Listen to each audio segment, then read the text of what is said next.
Welcome to Phil Phails. My name is Philip Jones, and today my guest is Samuel Junk. He is a published author on psychedelics and a psychedelic enthusiast. Wave to everybody, Samuel Junk. Yeah, so happy to have you on the show today. Phil Phails at Psychedelics. Mm-hmm. And we're going to start off, we're both Mankind Project men. We both went through the initiation process for Mankind Project. And before we started, you said you'd like to check in first. So I thought we would check in before we moved on to the 5 questions. Phil Phails 5 questions. All right. You want me to go first or you want to go first? I'll check in. Okay. I can check in. My name is Sam Junk. Animal name is Starbird. And I'm checking in feeling like, I'll start with like physical sensations. My hands are like a little bit clammy. I can feel the moisture on my pants collecting. I notice I can like really feel my heartbeat in my chest. I think it's increasing since we started. Yeah, I feel pretty excited. There's like a little bit of nervousness, like talking about psychedelics. They're still federally illegal for the most part. And yeah, I think I feel some nervousness talking about this subject, but I'm passionate about it. So I feel excited too, but there's some like tightness in my chest approaching the topic. And I think even just naming that, I feel a little bit more open in my chest and excited. Yeah. And with that, I'm in. Oh. Philip Jones, Kind Fox is my animal name. And I feel excitement. It's in my chest. There's like an excitement. I feel a little bit of warmth. When we start, I turn off the fans and turn off the air conditioner and just feel this like desire to be so calm that I won't get hot or warm up. Texas has turned into its kind of pre-summer heat, which is in the 90s. Mm-hmm. And then its summer heat will be in the hundreds. So I feel, there's a lot of excitement to connect with Samuel. We haven't connected in a while. And I'm checked in with that. I hope. Maybe before we get into the Phil Phails 5 questions, let's just talk a little bit about your experience. You wrote a thesis paper that was published about psychedelics. Mm-hmm. Can you talk a little bit about that? Yeah. So I graduated from Texas State last May of 2023, with a degree in anthropology. My minor was in honor studies, which required, if I were to get that minor, that I write a senior thesis. And I actually tried to write it about something else first. I had gotten some archaeological remains from a site in Peru. It was a bag of soil, or there was lots of things in there, including like 600-year-old llama poop. And I was supposed to look at it under a microscope and be able to tell what plants were in there, like was in this, excavated, bag.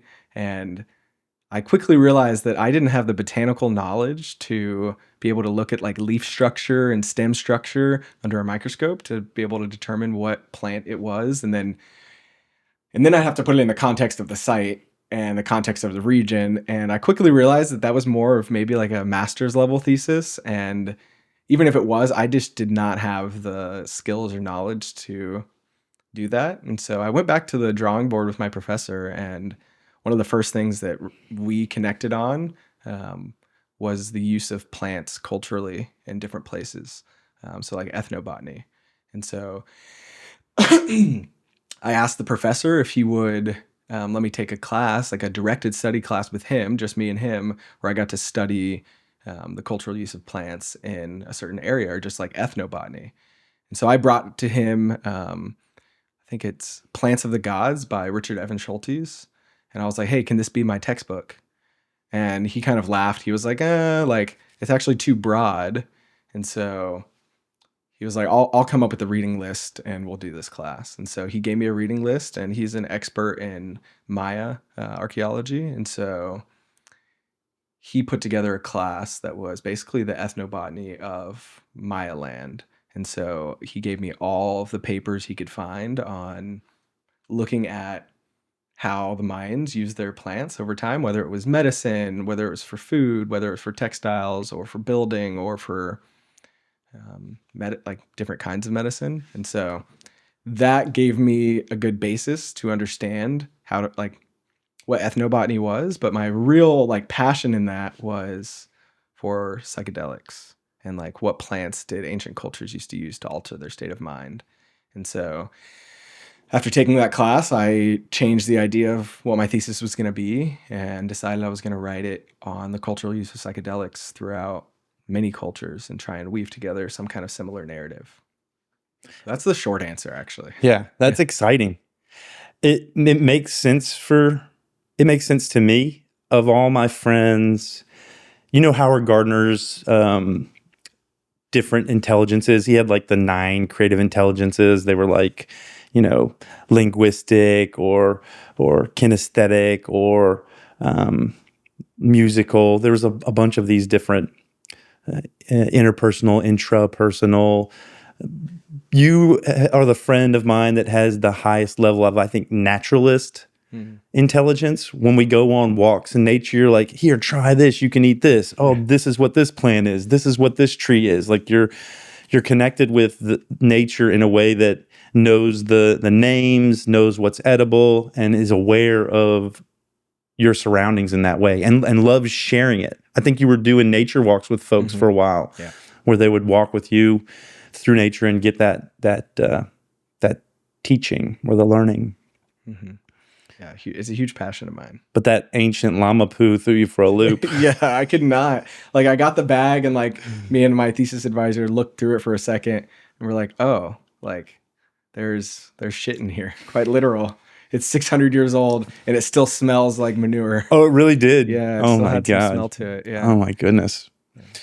So from a subjective perspective, so this is the paper's perspective. You have this desire to research and look at cultural uses and of psychedelics, and you also have a subjective experience of psychedelics. Many, yeah. Yeah, we share that in common. As a child, I stumbled into psychedelics recreationally, and as an older adult, from a kind of an orientation of healing. Mm-hmm. I went back into psychedelics. Do you have a similar experience, or what's your subjective experience of psychedelics? Yeah, it's a great question. I think my first my first experience I had of using psychedelics, part of my research was determining what is a psychedelic and what is not. And I made a good argument, I think, for cannabis or like weed being a psychedelic. So I'd say my first experiences were like with weed. But I don't know if I like saw it as a psychedelic experience at the time, and I didn't have the right framework for it. But my first time like doing a really explicit psychedelic, I smoked salvia leaves. And I was probably 14 years old. Whoa. And I had a friend who worked at the family restaurant, and he was older than me, and he wanted to be the cool coworker, and so he went to Planet K and bought me some Salvia divinorum. At 14? My daughter's 15. Yeah. I can't imagine her. I wouldn't recommend it either, but I was so eager, and that's what I could get my hands on. And so he bought it for me, and I remember doing it in the upstairs bathroom of my parents' house at like 14 years old. And I was so scared to do it that I kept him on the phone with me. And he's probably like, what, like, oh God, what did I even get myself into? Right? Yeah. But yeah, that was my first time. And, I would get all my friends to do it, and we'd like have salvia parties, and we'd just really just get dissociated and like confused. And it was kind of funny. But looking back, I actually think it was a very irresponsible way to be using a psychedelic, especially one as strong as Salvia divinorum. And at that age. Yeah, I wouldn't recommend it. Yeah. So that was my earliest experience. And then me and my friends started to play around with mushrooms and eventually LSD. And that's, I feel like LSD is really where I started to really understand the powerful nature of psychedelics and how they can help change my mind and alter the way that I see the world in a really powerful way. Yeah. Let's name psychedelics. Let's name as many as we know, back and forth. One. Just because. All right, yeah. What are this category of psychedelics? I'll start easy. You've already let cannabis in there. I'm starting with cannabis. Salvia divinorum. Psilocybin or mushrooms. LSD. Let's go with peyote. Peyote. Okay. How about a similar mescaline containing cactus? We could go with San Pedro. How about ayahuasca? Ayahuasca, Banisteriopsis capi. Yeah, okay. Let's go with Datura. Datura, what is that? I've never heard of this one. So there's like a South American similar plant. It has a very similar flower. It's called angel's trumpet, or that's like the common name for it. But Datura is a psychedelic native to Texas and Mexico and some other areas of the United States, but it's a flower that blooms at night. Carlos Castaneda talks about it in the Teachings of Don Juan, which I've read. Yeah, so that was one of the psychedelics that he used or allegedly used in the books. But yeah, I mean, it's a very strong psychedelic. I wouldn't ever recommend someone use it unless you have someone with like ancient knowledge of how to use it, and like that is very rare at this point. So I would steer away from that. Okay. Yeah, I think it contains scopolamine is the active ingredient. I've heard of that from the Hamilton's Pharmacopoeia. Yeah. Okay, I'm going with holotrophic breathing. Okay, natural psychedelic. All right, let's go with ketamine. Ketamine, yes, it's a good one. Yep. What about the frog back goo? I don't know. Yeah, 5-MeO-DMT. What is the name of that frog? The old name for it used to be Bufo alvaris, and then it was reclassified the last like 5 years into Bufo incilis, I believe, is the new name for it. That's the toad goo. The toad medicine, yeah. Yeah. Okay, well, if you said that, then I'm going to go with classical DMT, like in DMT. Yeah. That's usually extracted from like Mimosa hostilis or some, depending on the method, but yeah, in DMT. This is where I'm not sure. You probably could keep going, but I think this is where I think mescaline. Yeah. Like crystal mescaline from probably extracted from San Pedro since it's cheaper. And so is that just saying, I'm just saying an extract from something we've already mentioned? Yeah, but I would say that there are other alkaloids and active compounds inside of San Pedro and peyote that probably aren't as well researched, that definitely play a part in how the mescaline interfaces with your body. So like pure mescaline, I think would probably be very different than peyote or San Pedro. Yeah. Although I have very limited experience with mescaline. Much like cocaine is very different from the cacao leaf. Yeah, the coca leaf. Coca leaf, yeah. Okay, can I keep going? Yeah, then? keep going. All right, let's go with the classic Amanita muscaria. Oh yeah, the mushroom that looks like the Super Mario Brothers mushroom, right? I'm pretty sure it is the Super Mario Bros mushroom. That's the one there. And there's a lot of stories about Santa Claus in this mushroom. It has a very deep root in shamanism. People have probably been using that one since like before recorded history, I'd say. Yeah, there's a very deep mythos around that mushroom. I want to think of a few more. So there could be LSA, which is like the precursor for LSD, and that's contained in morning glory seeds and Hawaiian baby woodrose. Okay. Lysergic acid. My understanding, though, is that it is neurotoxic in that form and can cause maybe some craziness, for lack of a better word, if you don't. Like long term. Yeah, and like maybe isn't the best for you in that. Well, maybe I might be getting confused, but LSA is also in ergot, which is a mold that grows on rye and wheat berries. Which they say, at least I heard when I was younger, might have caused the Salem witch trials. Because they got into some of that. Yeah, and there might have been a early freeze that may have caused mold on the berries, and they ate those berries and went a little crazy. And I have a story of a friend who got ergot poisoning because he was picking up wheat from the side of the road and putting it in his mouth and chewing on it. Oof. And he had this habit. And eventually he figured out that was what was going on. And he was hospitalized before he realized like he had been slowly subjecting himself to that poison. Oh my God. Yeah. So LSA, that's another good one. I want to kind of like go through some cultures and see if I'm missing any. It's like in North America, we have peyote, datura. Going further south, we have LSA. Yeah, I think I'm good on. I think I said most of the major North American ones. And yeah, there's also the vilca, or there's another word for another species, but there's a seed pod that grows in South America. It grows on a very tall tree. And the seed pod is ground up and blown into the nose with a tepe or a caripe. You can do it self-administered, or it's kind of like rape. Yeah. And it contains 5-MeO-DMT, the same stuff that's in the toad. It also contains small amounts of N,N-DMT and bufotenin, which is another DMT-like structure or like compound. And so they would blow that into your nose, and that's like basically like smoking frog or smoking toad. Wow. Yeah, I think we've named most of them. Okay. I mean, we could get into like the research chemicals. Or the and stuff designer. like that. I didn't want to get into the designers because then. Yeah. I mean, one that I do have some experience with would be 2CB. That's what I was thinking, 2CB. And that one, I have like mixed reviews about that one on a personal note. Like, I always thought it was weak until a friend had a 2CB vape pen. And he offered it to me, and I had been using the one he had, and it wasn't very strong. But then he pulls out his personal one from his pocket. He's like, "Hey, this one's fully charged. It's brand new. Be careful."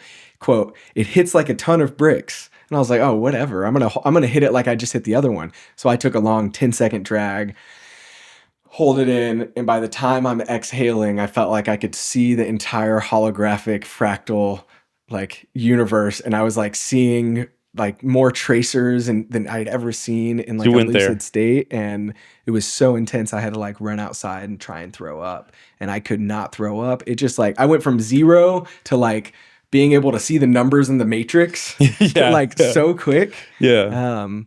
And so I think that, the right context, if I was more prepared for that, it could have been enjoyable. But my body was like basically kind of in light convulsions for like 15 to 30 minutes before I started to come down. Wow. And then it was enjoyable. Because you needed to take a smaller hit on that. Yeah, way smaller. The world played Kendrick Lamar's song Humble. Yeah.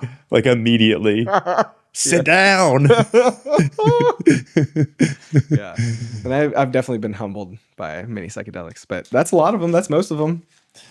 All right. That's a perfect segue into Phil Phails' 5 questions as we explore Phil Phails at psychedelics. Yeah.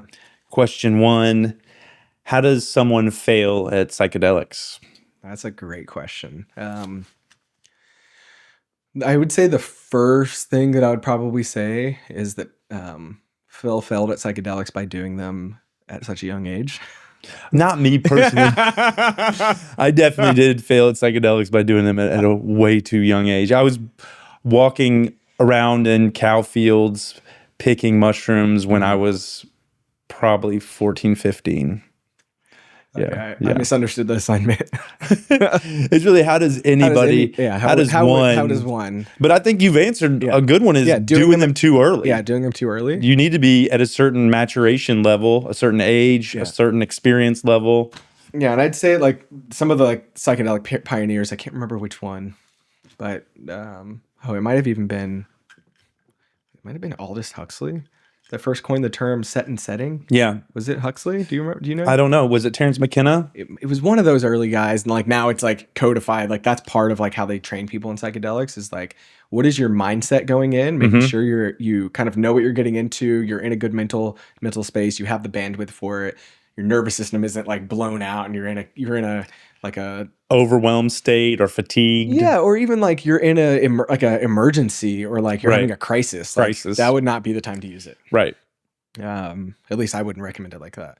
And then the other is setting. So like, are you in a safe place? Are people going to interrupt you? Can law enforcement come and get you? You know, are you going to be disturbing the public? Like maybe doing it in public isn't the best idea.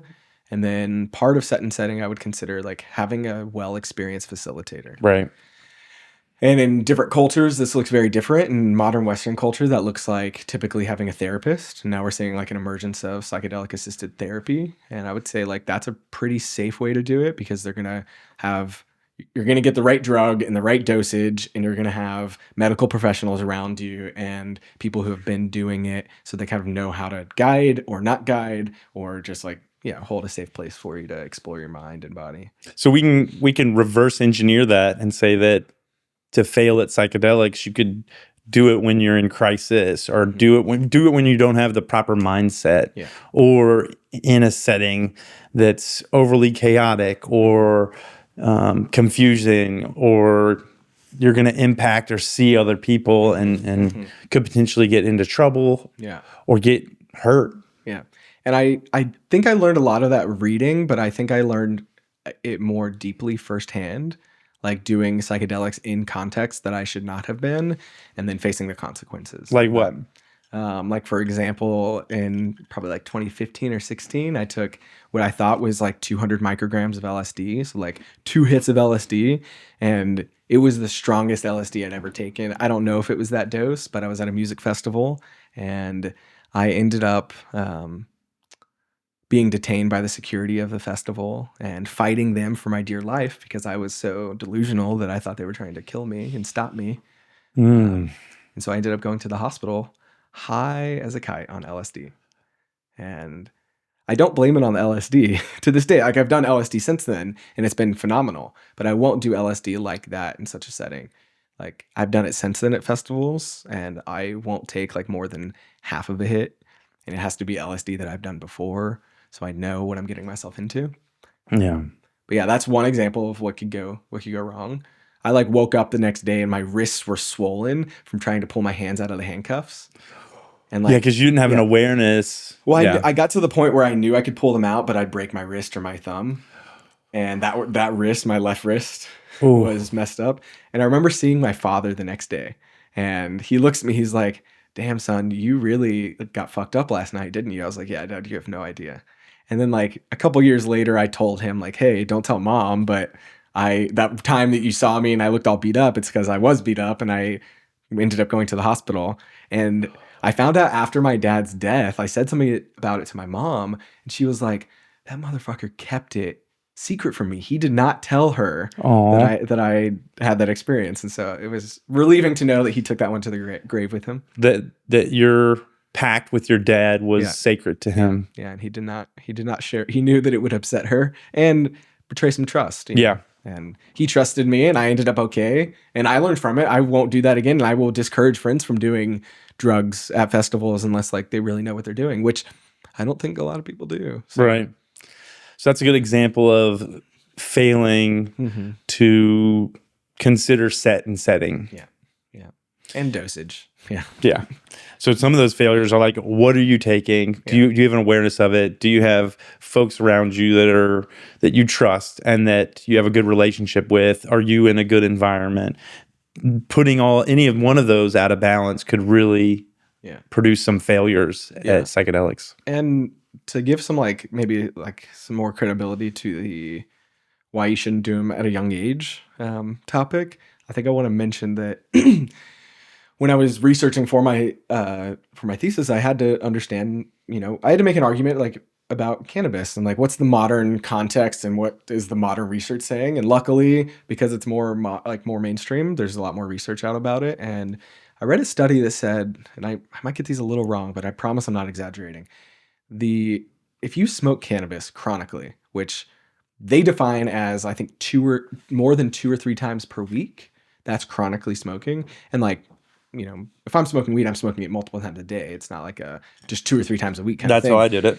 So if you're apparently for men under the age of 25, if you're smoking chronically, it like increases your risk of psychosis, like late state or like later in life psychosis, like an emergence of some kind of psychosis by like 90%. No way. And so it's like, and it's more detrimental to men for whatever reason. It could just be the way the study was, or it just could be men's psychology. But for whatever reason, it really is dangerous for men under 25 to smoke chronically. And that's when I smoke the most weed.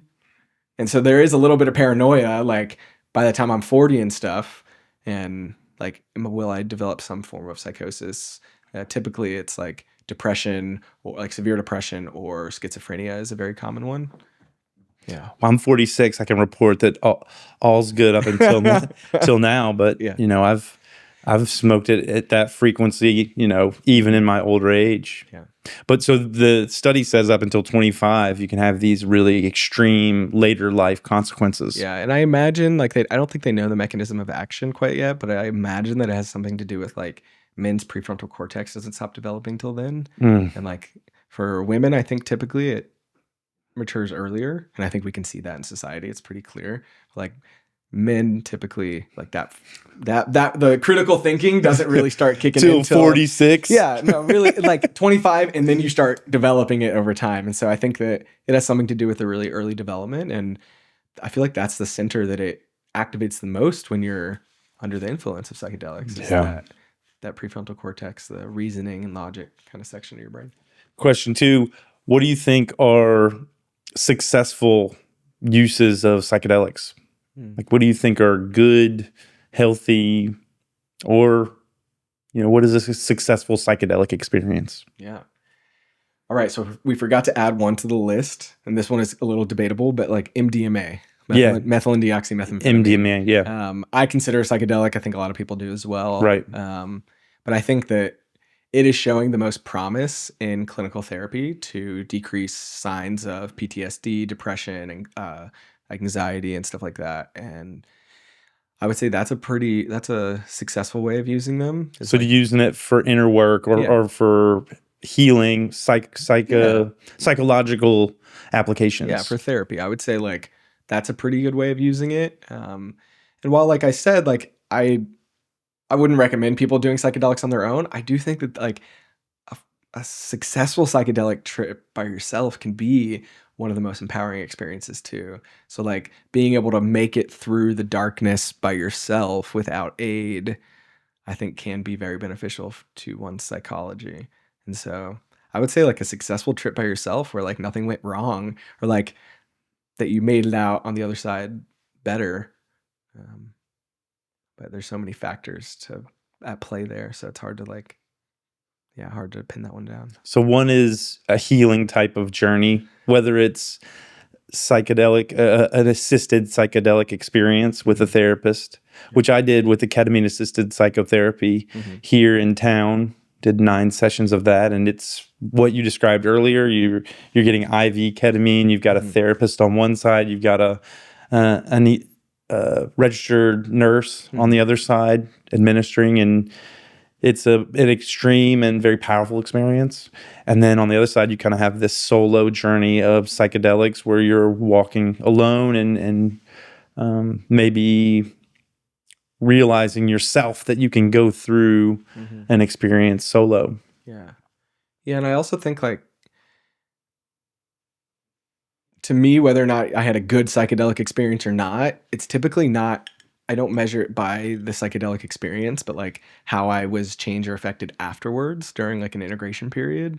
Because like I can have a great, amazing experience using psychedelics, but then not change anything. And so I think the real metric that I should be looking at to whether or not it was a successful or failed psychedelic experience would be, did I actually look at and change the behaviors I wanted to when I went in, and then after when I went out? And did I actually like make actionable changes in my behavior? Yeah. And I would say like that's the metric that I really want to focus on and look at. Yeah, that makes sense. It reminds me of the default mode network. Yep. And this idea that when you go into these psychedelic trips, part of it is restructuring or allowing you to impact that default mode network. So when you come out of it, the experience you've had is either reset that or allowed you to move the meter on some stuff. Folks use psychedelics to stop smoking cigarettes or to change big life behaviors. Yeah, I think the science shows that it makes your brain maybe like more neuroplastic, or like you're more open to changing your behaviors afterwards. And there's like some kind of psychedelic pioneer that talks about like how if you're skiing and you're skiing down the same slope over and over again, there's kind of like your tracks kind of get stuck and there's not really anywhere else you're going to go. You're just going to follow the track down. But then taking psychedelics is like, you just got that fresh pow Fresh powder, baby. everywhere. And then now you can go and have a different experience because you're less locked into that same way of thinking or behaving. And so it kind of gives you the opportunity afterwards, if you've got the right motivation, to go and change how you're doing things for better. To be in a rut. Yep. I think about those wagon trails. And it can be really great if the road leads to, positive experiences. But a lot of folks had challenging childhoods or have, a lot of shadows, insecurity, depression, a lot of those types of things. And those roads lead to depression, anxiety, self-defeating, self-limiting beliefs, behaviors like addiction, Yeah, like maladaptive behaviors. Yeah. So we want them to make new changes, throw down some new tracks, and see what else is out there. Right. And that's been my experience. That was my kind of journey, to find other ways of thinking, other ways of being. Yeah. Yeah. Well, not when I was a kid. And this gives me another question, which is, do you think the intention matters as far as the impact of, I'm just going to call it the medicine? Yeah. Do you think if you're doing it recreationally at a rave or doing it intentionally in a spiritual ceremony, do you think the mind or the body cares the setting, that type of thing? Does the mind or body care? Or is it just like exposure to the medicine brings spiritual awakening or some kind of opening? Or Yeah. I mean, I feel like this is such a complicated question because, like, I would do different psychedelics for different intentions.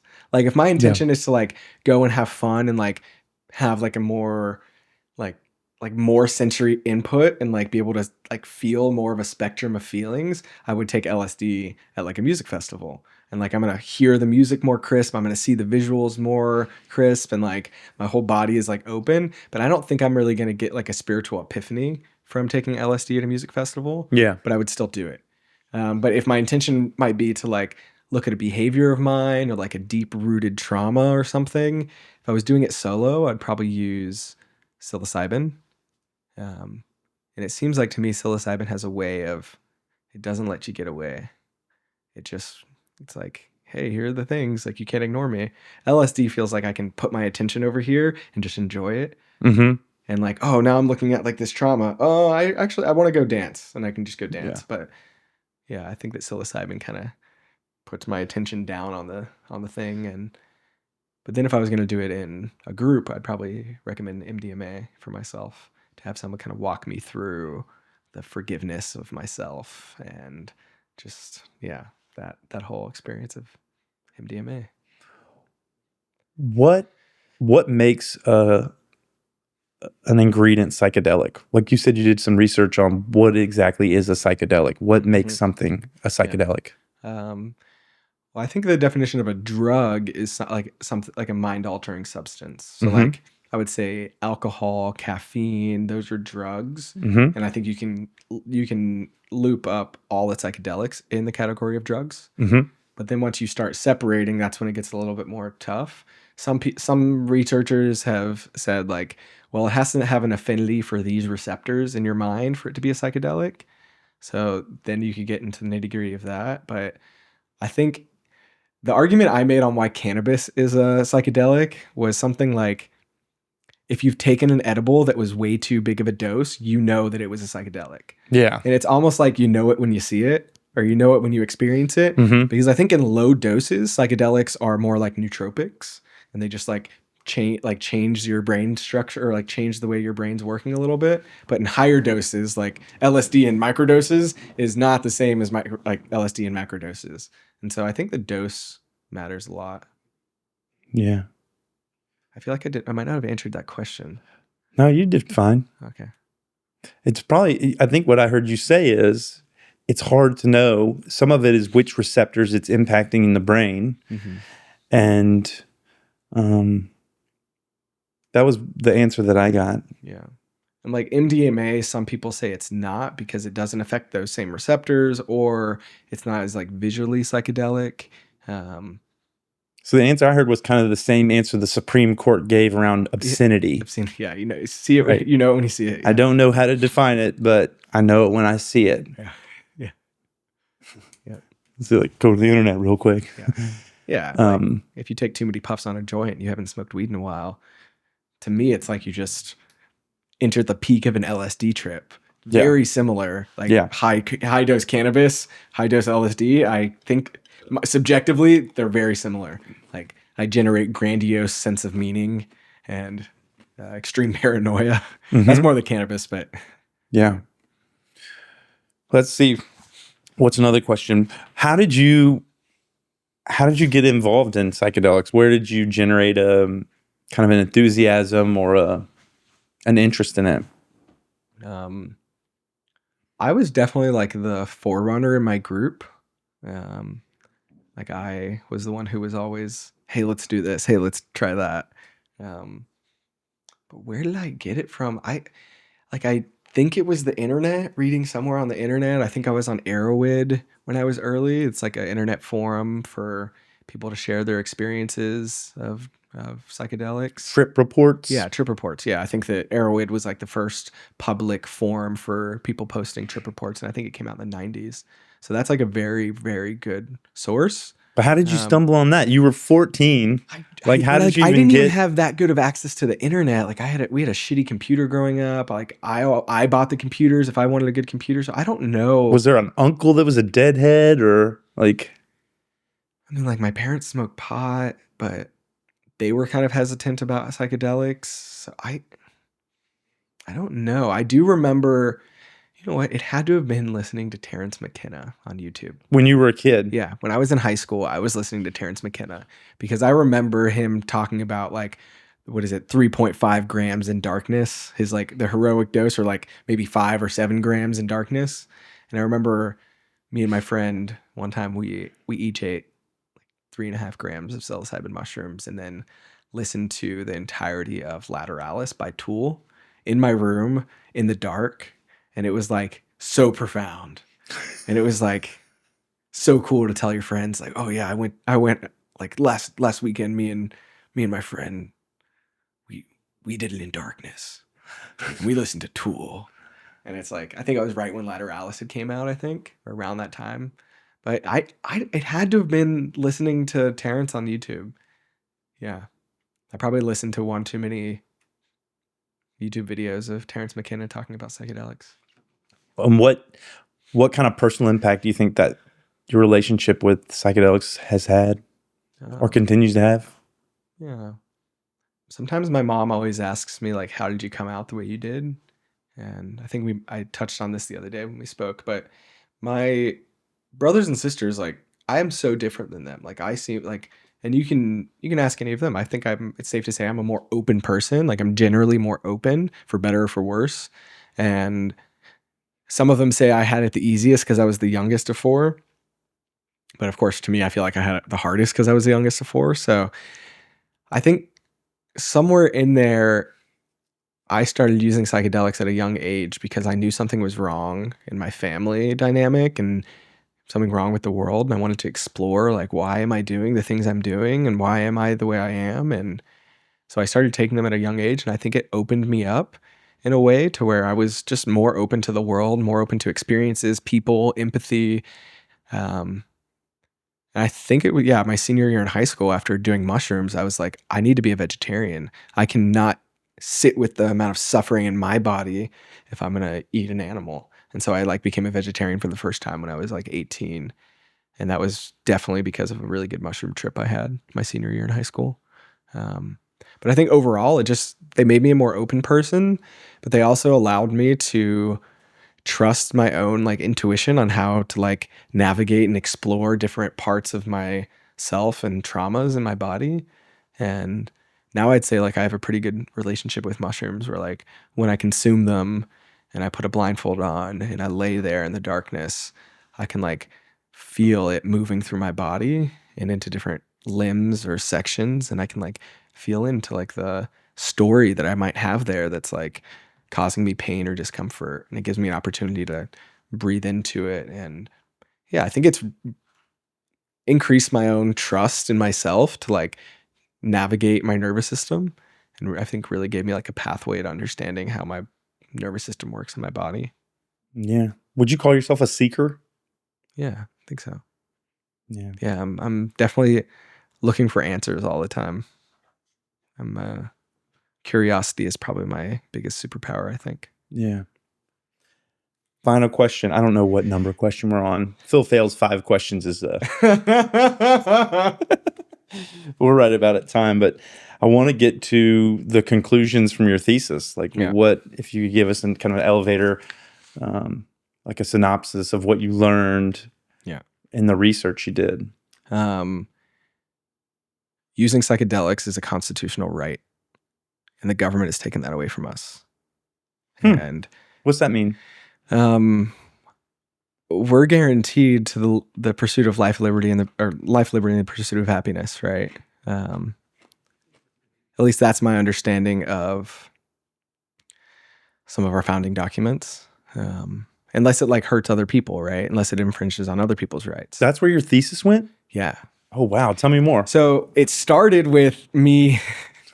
I wrote this thesis about like every psychedelic and the cultural context, and then like the research, and then like, or like ancient use, modern use, and then the current research. So it was like a 3-tiered process. Like the first section was like, okay, this culture used this psychedelic in this context. This culture used this other psychedelic in this context. And it was kind of like the history of psychedelics in some ways, and just giving like a, like a short little dive into each culture and how they used it, and how we know that through the archaeological record.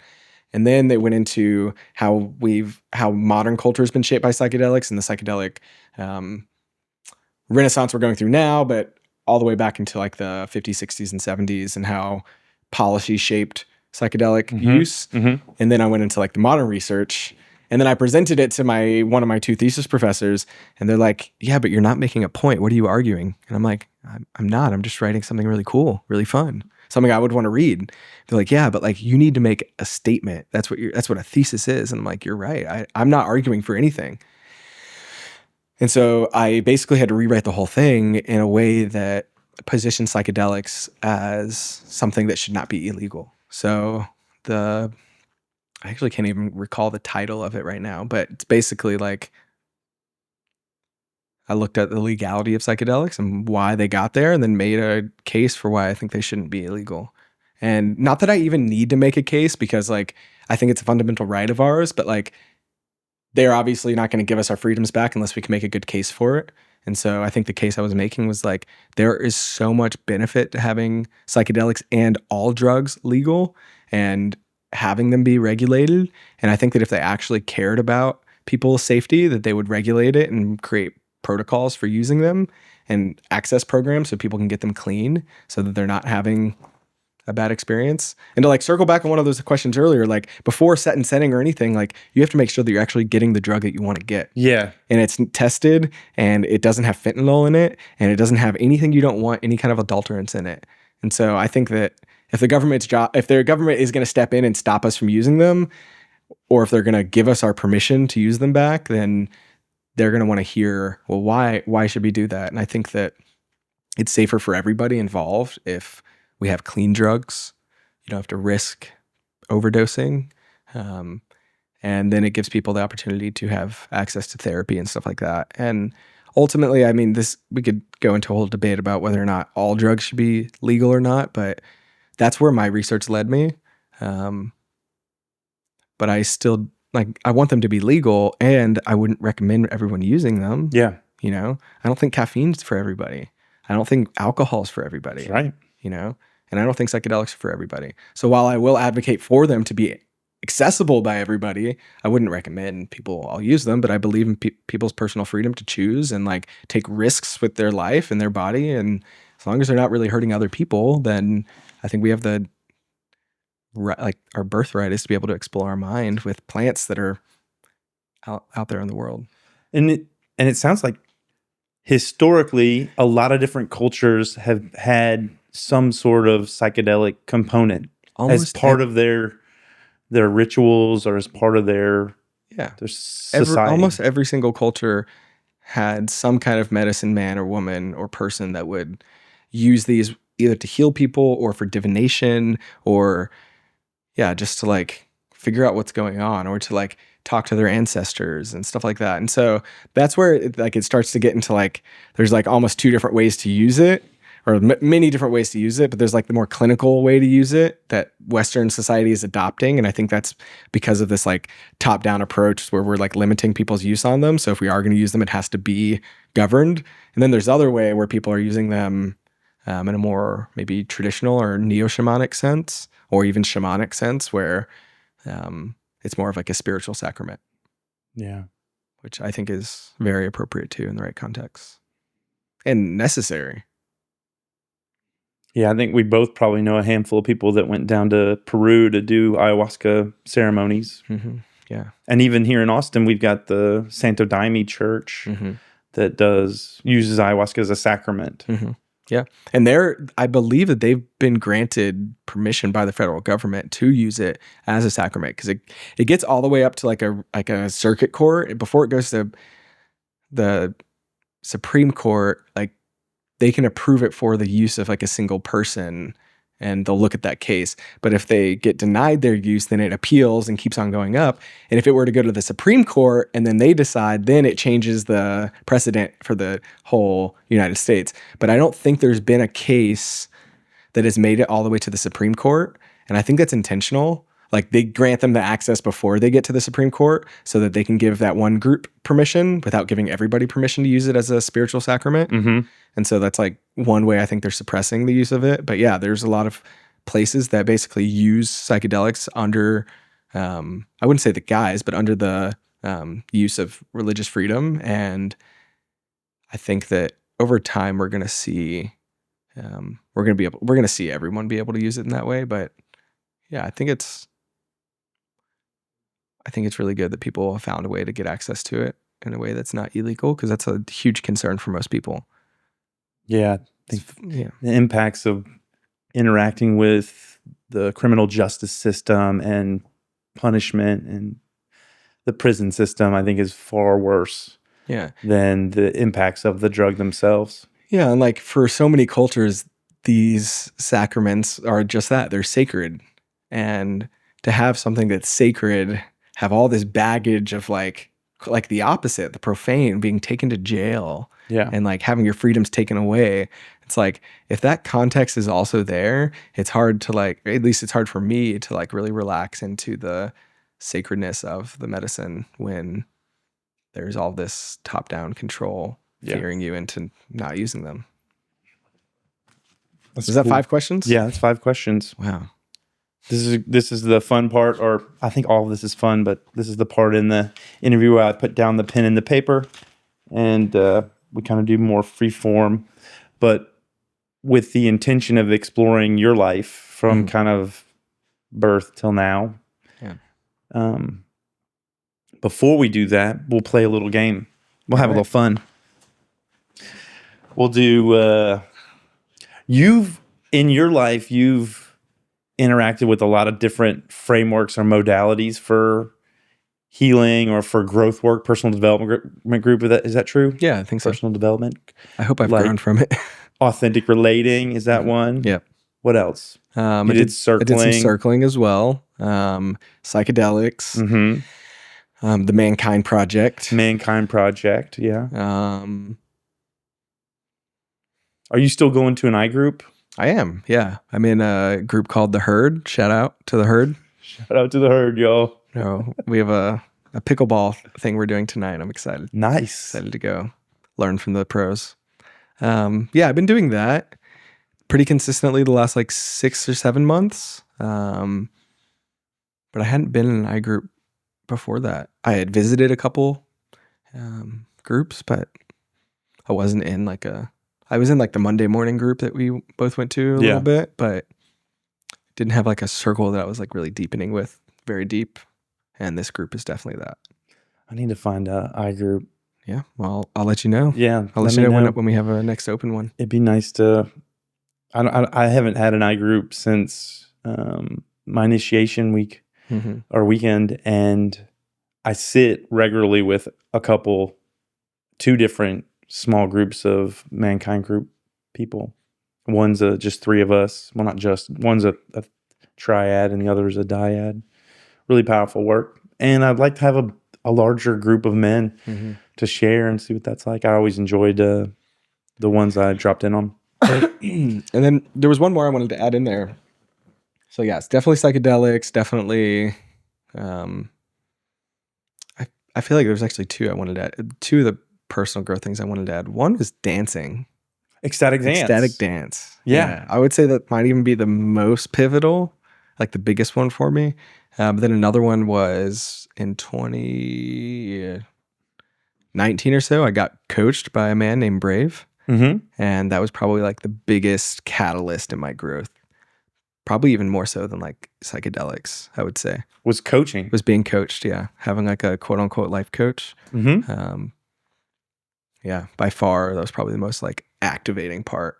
Like took me from being a boy to a man. Really? Yeah. Yeah. Kind of like in Iron John. Yeah. Where he meets an older man, or in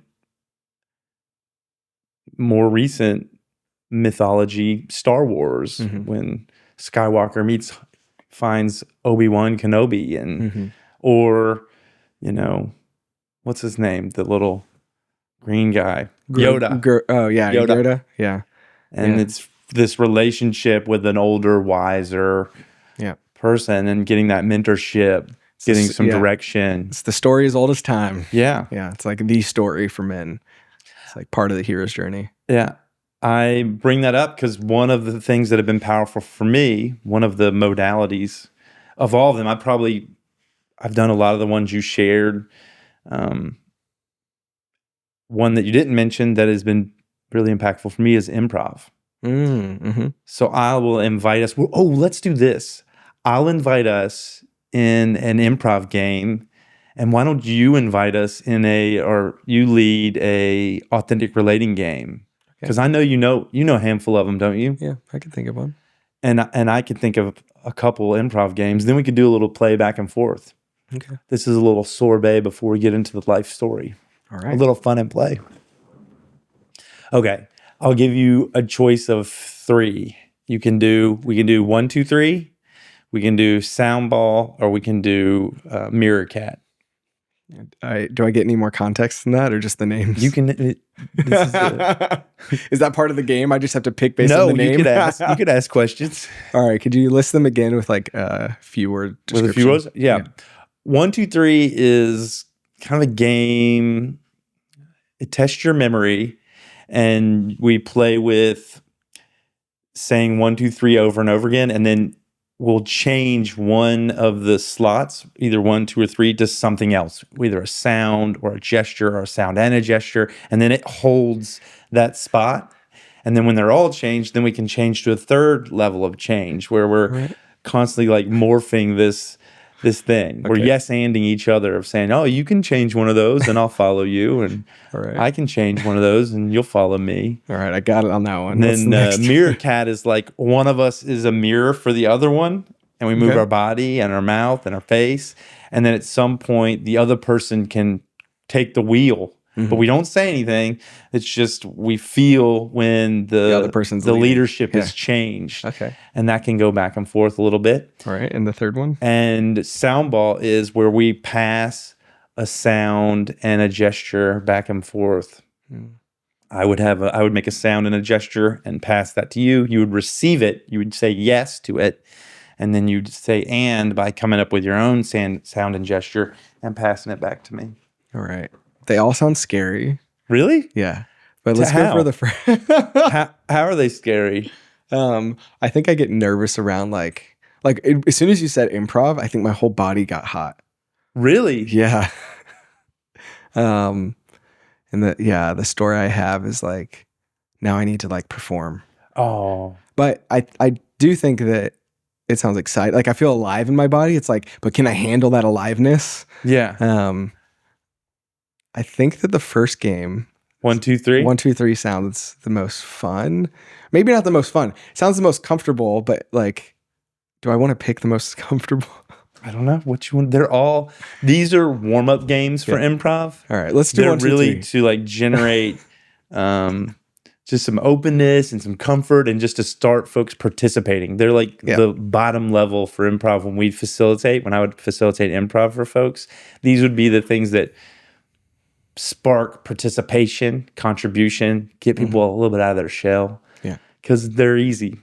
You're not actually, you're improvising, but very little. You're really just kind of playing. And we can just move our bodies real quick and be silly. Come into the space all crazy. It's okay to be wild in here and fail. Yeah. It's okay to fail in this space. Did you bring me here to fail? This episode is called Sam Fails. Yeah. Well, Phil fails. Sam failed at improv. All right. Okay, so if we play 1, 2, 3, is the final answer? Yeah. Okay. You just go through 1, 2, 3, and then you start over. So if I said 1, you would say 2, and I'd say 3. Then you would say 1, 2, 3, 1, 2, 3, 1, 2, 3. Boom. Okay. Look at you. We did the first round. You're doing great. And now we'll move to 2 levels. So I would say 1, 2, 3. 1, Boop, boop, boop, boop, boop. 2, 3. Oh, that was 2. 3. 1. Boop, boop, boop, boop. I think I did more hand stuff than you did there, Sam. Boop, boop, boop, boop. There you go. 3. 1. So either of us can change. Not that you needed to change it then, but either one of us can change the one that hasn't been changed now. Okay. Boop, boop, boop, boop, boop. Da, da, da, da, da. 3. Or is that one not 3? 1. Phil fails. I'm trying to get this right. Okay. Yeah, that was 3. Okay. So 1. I forget. Was that my sound or your sound? That was yours was da da da da da. But you just did that sound. Oh, but yeah. I'm getting confused. So it's da da da da, and then do do do do do, and then one. Yeah, but I don't want to say 1. Oh, okay. You could say I don't want to say 1. I don't want to say 1. Do do do do do. Wait. Ba ba ba ba ba. Well, I'm doing McDonald's stuff. Hold on. Scoot, scoot, scoot, scoot, scoot. I don't even remember what the jingle was for. Do, do, do, do, do. I don't want to say 1. I don't want to say 2. Meow. I don't want to say 1. I don't want to say 2. I can change any of them at all times. Yeah, but you got to say meow at least once. Meow. You have to like say at yes least, to the person's contribution. Okay. Yeah. Okay. Let's start over. So now you got a really good understanding of this. Really good.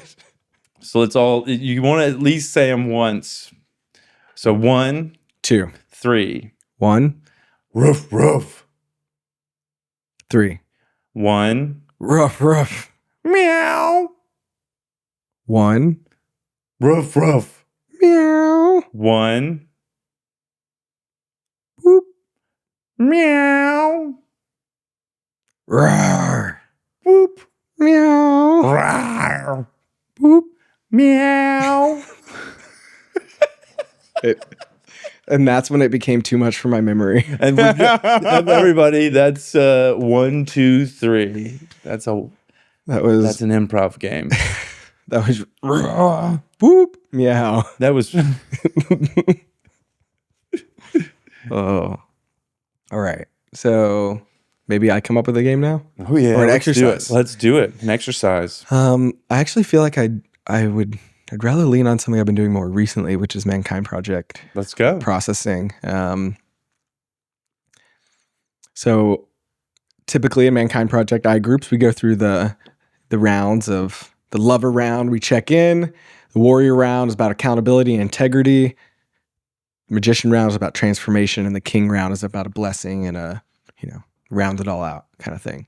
which of the four do you feel Are interested? we missing one? No. Is there a lover? Yeah, lover. Lover? Yeah, lover first. Lover, Warrior, warrior, magician, magician, king. That's and that's right. And that's, right. the order. That's the order that the groups will typically go in. I think the book is king, warrior, magician, lover. Right. It's a little Which different Oscar order. talked about that Yeah, in his yeah. interview. Mm-hmm. Okay, what were we saying? Which of the 4 rounds do you want to do an exercise from? Ooh, we're doing psychedelics, so let's do transformation. Okay. Psychedelics is probably a magician archetype. Yeah. All right. So I want to be careful here because in the Mankind Project, one of our agreements is confidentiality. Mm. And so the processes that we use during the magician round, it's my belief that I want to hold some of those confidential.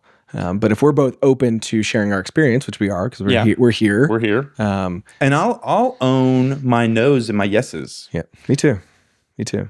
All right. So typically the way that I like, or the way that I've done this is we would close our eyes and come up with a work statement. Like if I were to do work today, I would do work on blank.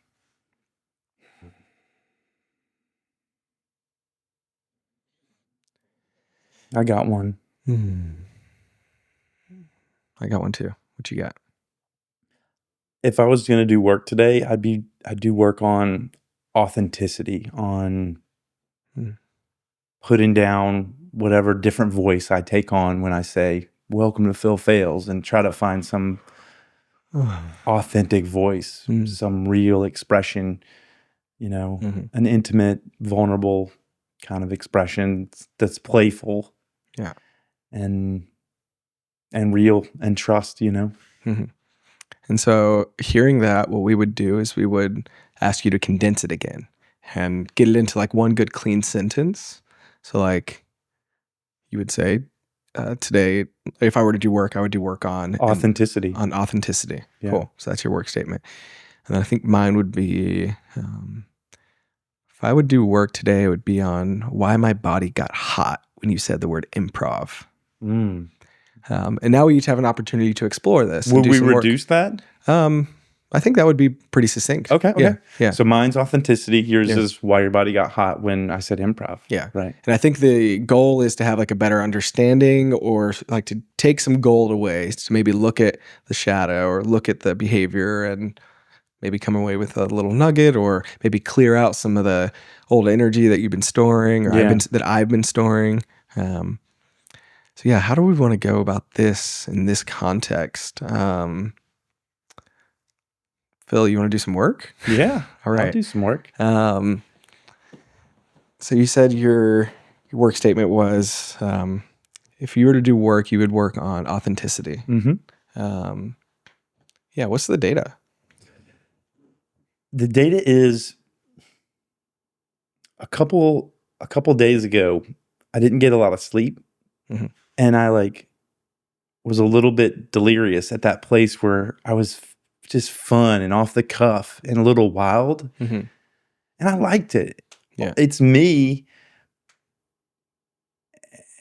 And it's just kind of turned up the volume on playfulness and turned up the volume on silliness. And yeah, there's a fear I have that I won't be taken seriously, or it'll be cringe to demonstrate or to express in that way. Yeah. Yeah. And so you had some cringe when you feel authentic. Do you feel cringe as well? I don't feel cringe. I think I create a world where they won't accept it. Mm-hmm. Mm-hmm. Create a world in which they won't accept it. Okay. Yeah. When was the earliest memory you had of the world not accepting? Yeah, that's easy. Like when I was a kid, it was, being too much is like something that's is a memory of being too much, of, I'm just doing stuff to get attention. Yeah. That was like something I remember from childhood. And I've done a lot of work around that stuff, but I think having my expression either, not celebrated or tamped down is not uncommon from childhood memories. Yeah.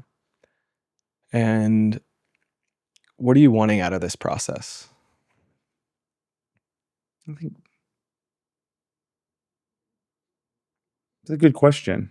Yeah, I think sometimes people might say, like, you could walk away with maybe a statement about yourself, or you could walk away with like a feeling, anchored into a feeling. Yeah. Or sometimes you might walk away with like a talisman to like remind you of a thing. Yeah. It could be lots of different things. Or any of those things, something you might want to walk out of this process with? Maybe a motto or something that I could consider. Yeah. Yeah. One of my favorite ones that we do in Mankind Project is like as a man among men, I am blank, and so I think the idea is to like find that feeling that you want to be anchored into. I think you said where you're celebrated, where your authenticity is celebrated. Yeah. Were those your words? Yep. Yeah. Yeah. And can you maybe locate or find some of that somewhere in your body? Yeah, it's right down. It's like in my solar plexus. Yeah. Yeah. So you're feeling into it and you're aware that it's there. Can you maybe devise a sentence that could help you anchor into that spot and remind you of that celebratory celebration of your experience, the feeling in your stomach? I just thought of this: the people that mind don't matter, and the people that matter don't mind. Yeah. I thought of that. Mm-hmm. And maybe taking away the negative part of it and just say the people that matter don't mind. Yeah. Could we try and get creative and add that into the sentence stem of, as a man among men, I'm celebrated for my pure expression. I am, as a man among men, I'm alive and I'm authentic. As a man among men, you're alive and authentic. Yeah. Yeah. All right. So this is the point where you would say it to this man. So yeah, say it to me again. As a man among men, I am alive and authentic. All right. Now say it to this person. As a man among men, I'm alive and authentic. All right. And then can I see your phone? Could you pull out the selfie camera? Yep. Let's see. Selfie camera. Boop. Camera. All right. Now say it to this man. As a man among men, I'm alive and I'm authentic. And if I can get to it. Boop. Yeah, get a little picture of it. Oh, man. So yeah, now that's you live and authentic as a man among men. Oh, that's cool, dude. And I feel like yeah, I'm curious, what was that like for you? Feels good. Yeah. Spend a little time, being with the stories I tell myself. Mm-hmm. Yeah. Being with the ways that, those default mode networks. Yeah. Yeah. I'm already authentic. I'm already silly and alive. We just played improv games. Yeah, we did. I mean, come on. It's like the thing that I think I'm not, I am. Yeah. Yeah. I think I heard this from Mankind Project or maybe even from Brave, but like your greatest wound is your greatest gift. Mm-hmm. And yeah, I imagine that there was a little Phil somewhere in there that got hurt, and now like adult Phil's like, come on, dude, we can do this. We can play. We can be this again. And yeah, like reminding yourself of that little part of you. And I just want to honor you for getting that part out a little bit to play and explore that. Heck yeah. And yeah, I think if we did this maybe in privacy of no cameras or no one outside of Mankind Project, we might bust out some other tools and processes and maybe do something to get like a more bioenergetic release, like get you to really feel it in your body and then do an action or something. Scream or pull something out of you or do something like a perform a psychodrama. Psychodrama. Yeah. Yeah, That's what I was and thinking. I think that's some really powerful stuff. And, Anchor the experience to an emotional, like a memorable event. yeah, and that way, you know, It's transformative. you can remember that statement or remember what you got out of it and take it with you out into the world. Yeah. What do you think's up with the heat in your body when you were invited to do improv? I don't know. I think that sometimes I just like, the story I'm telling myself is that I look ridiculous and then I'm not okay. Like I don't like the judgment of ridiculous or silly. Like I think it's because I want to be taken more seriously, and I'm afraid that if I play like that, people won't take me seriously. But I've noticed in my partnership with India that I am so silly and goofy, and I have all these voices inside of me that I use and playful different parts of me.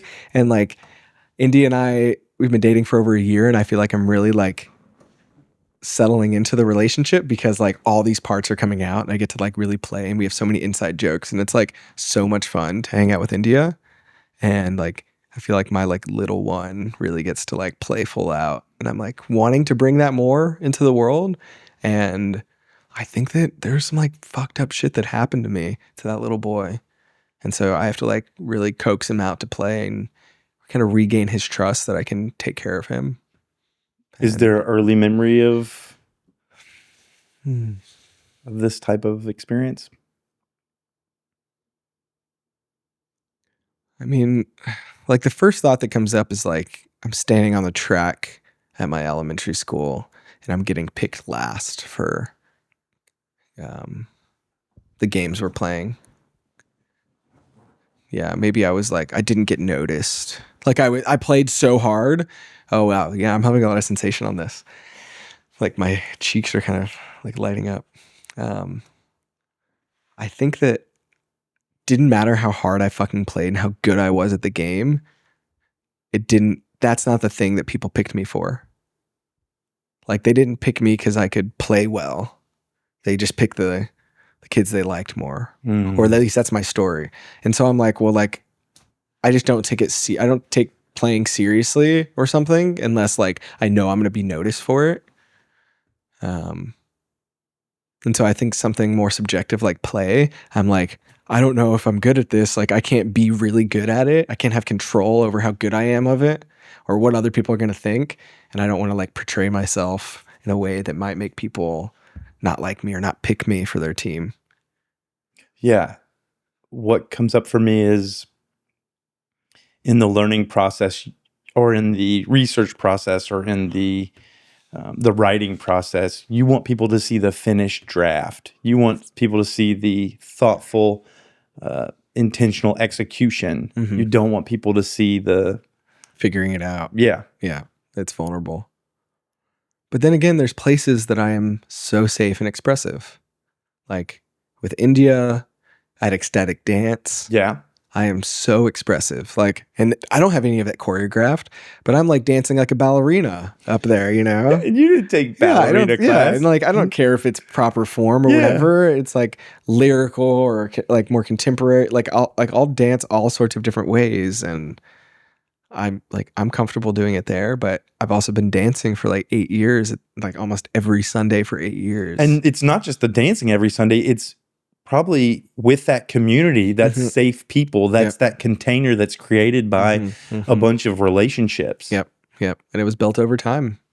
And I would say like that's an area where I feel like I can go out and play and like I've gotten more comfortable there playing even as of recently. Like I started facilitating at the Sunday morning ecstatic dance back in December of last year. And I think I just, December, January, February, March, April, May. I think I just did my 6th facilitation. And I was so much more comfortable grabbing the mic and like talking and like moving around. And I just like took my time and like I was so much more comfortable because I had done it. And like, yeah, I think I just felt like I could say what I wanted to say. And like Keith might say, like, give me some pointers or something, but like I didn't care what anyone had to say about how I facilitated. I knew that I was doing it the way that felt good for me. Internal referencing. Yeah. Yeah. Is there some kind of takeaway you want from looking at this? Yeah, I think.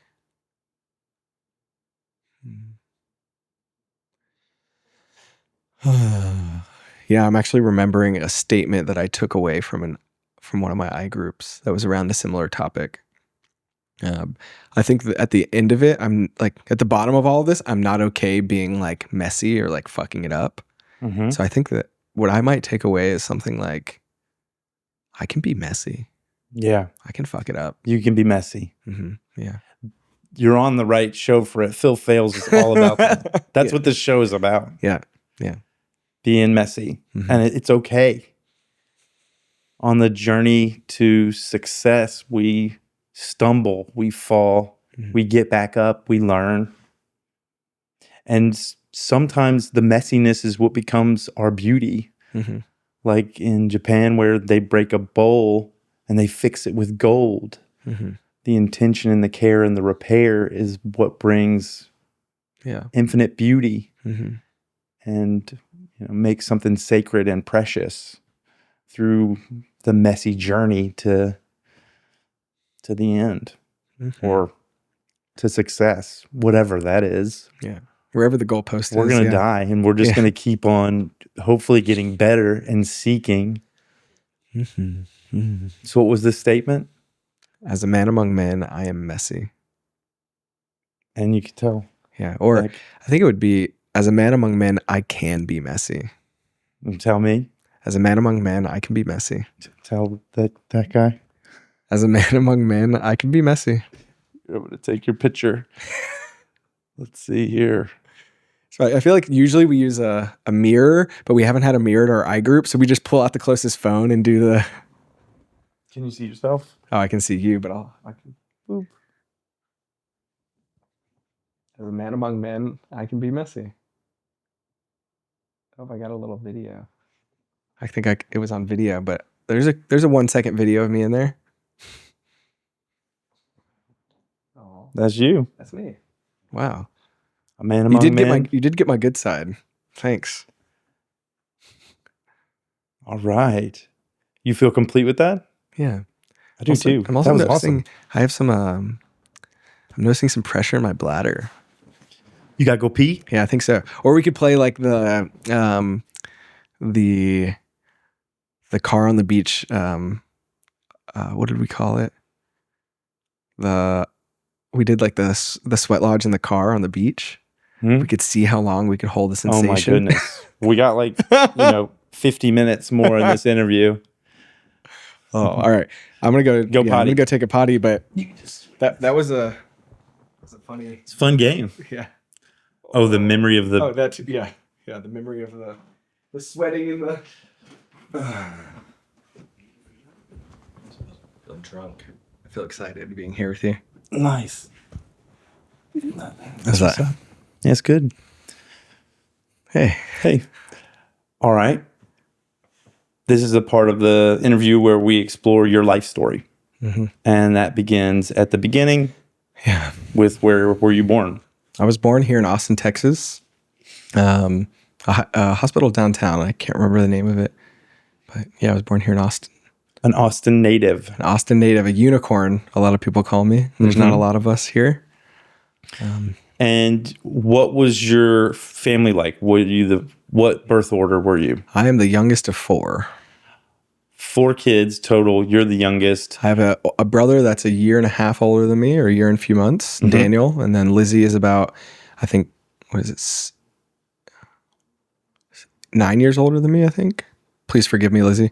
And then Deborah, I think, is 13 years older. So my oldest sibling was 13. My mom was 17 when she had her, and then 31 when she had me.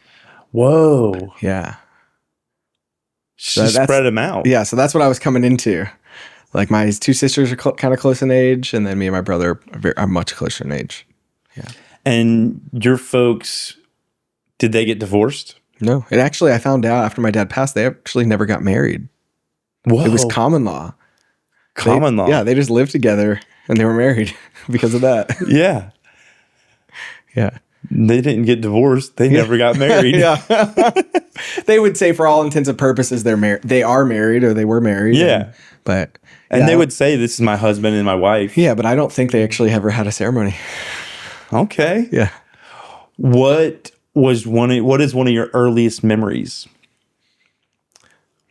I had whenever I hear that question, like this one vision pops into my head. I'm like probably in a diaper and I'm like walking around. There's blue carpet at the house and I'm like playing on the stairs and I walk into my sister or to my parents' bedroom and I'm like really low. So everything's way bigger than it is now. But I remember we had a home phone in there and I think I remember some like red RC car, like some like remote control car around the house. That's the earliest like thing I can really remember, I think. Yeah. But it's not really like a formative memory. I don't think there was any like emotion behind it or anything. Yeah. Yeah. Is there any particular story around your birth? No. I asked that. My mom has a story about it. Yeah. What's your mom's story around your birth? She was working, I believe, the day that I almost said the day that I passed, the day I was born. Yeah. She was working, she was a waitress at Dan's Hamburgers for like 30 years or so. And she went to work, got off, went home, clean house, went to the grocery store. Her water broke at the grocery store. She was like she was having contractions. She went to labor at the grocery store and then went home, took a bath, shaved, had her poop because she didn't want to poop on my head, you know?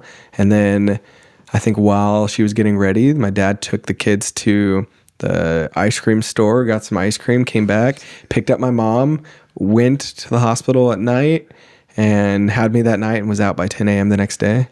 Dang, it feels like your mom like scheduled this. Like her water broke at the grocery store and she's like, I still got some other things on my to-do list. Yeah. Yeah. I'm not really sweating this whole birth thing. Yeah. And I think for my oldest sister, she was 17. She had a epidural, but for Lizzie, my brother Dan and me, she was like a natural childbirth at the hospital. Mm-hmm. She said by the time it was me, it was like she knew what she was doing and it was a lot easier. So I think I was the easiest coming out maybe. But the biggest pain in her ass, though, later in life. Like, that's your relationship. Yeah. It was a pain in your butt. Yeah, yeah. Think of like, from a birth order perspective, the last kiddo is like the baby of the family and is like mom's favorite. Yeah. Is that? Yeah, that's the perception of my sisters. But I swear I got it the worst. And like, we've had this debate and like, I don't like having the debate because I think context matters. And like, we all grew up in different households. Yeah. And I think ultimately I grew up in the most stable in a lot of ways. Yeah, like, I can't imagine being born to a 17-year-old young lady, you know? Yeah, and like I won't go into too many of their personal details, but they got their shit together probably like after I was born more than anything, especially my dad. I feel like my mom kind of always had her shit together, but my dad liked to party. And so probably by the time I was like in high school, I think it was when he had his last DWI. Oh my goodness. And so I think by then he started getting his shit together. Your dad had multiple DWIs? I think maybe 2. Oh my goodness. At least 1. I know he had his license taken away and I don't think they take it away on the first one, but I don't know. Yeah. Goodness. Yeah. So yeah, there's that. So what type of environment did you come into? Like when you first have your conscious experience of being a part of a family, what was it like? My sisters and parents got in a lot of fights. Like they were always yelling and screaming and they wanted a lot of freedom and they were not giving it to them because my parents knew what they did with freedom and I think didn't want them to do the same thing. And so they restricted their freedom. So like as soon as they were like 18 or wherever the legal age to move out was, the day they could, they did. But me and my brother, my earliest memories, like me and my brother were like best friends. Like I grew up with a built-in older brother best friend my whole life. And like to this day, we're still very, very close. But it wasn't always that way because when we got to like middle school, he started to see other brothers bullying their little brothers and started to like model some of that behavior in middle school. Really? And it went from like him being my best friend to like now he's my bully. And that like came home with me and it was like really bad and like heartbreaking in a lot of ways. Cause I'm like, why is he so mean to me? We used to get in fights over like like, oh, it's my birthday. That means that only I get presents, but then the other brother would get upset. And so like every birthday was like a double birthday. Like if Dan got a Pokemon game, I got a Pokemon game and vice versa. So like every time we had a birthday, it was kind of like we both got a present. Nice. But starting in middle school, it was just like rough between him and I, and up until like my sophomore year in high school. And we got into a fight, and I had been wrestling for a year and a half, and I finally like had an upper hand on him. Whoa. And we got into a pretty physically violent fight. And after that, he stopped fucking with me. Because you got the upper hand. Yeah. And like, it's still, like, I still feel sad about it to this day. Like, I wish that it didn't come to that, but it did. And like I didn't have an oppressor living right next to me anymore. After that, you were like, this ends now. Yeah. He was a bully from middle school until high school. Yeah.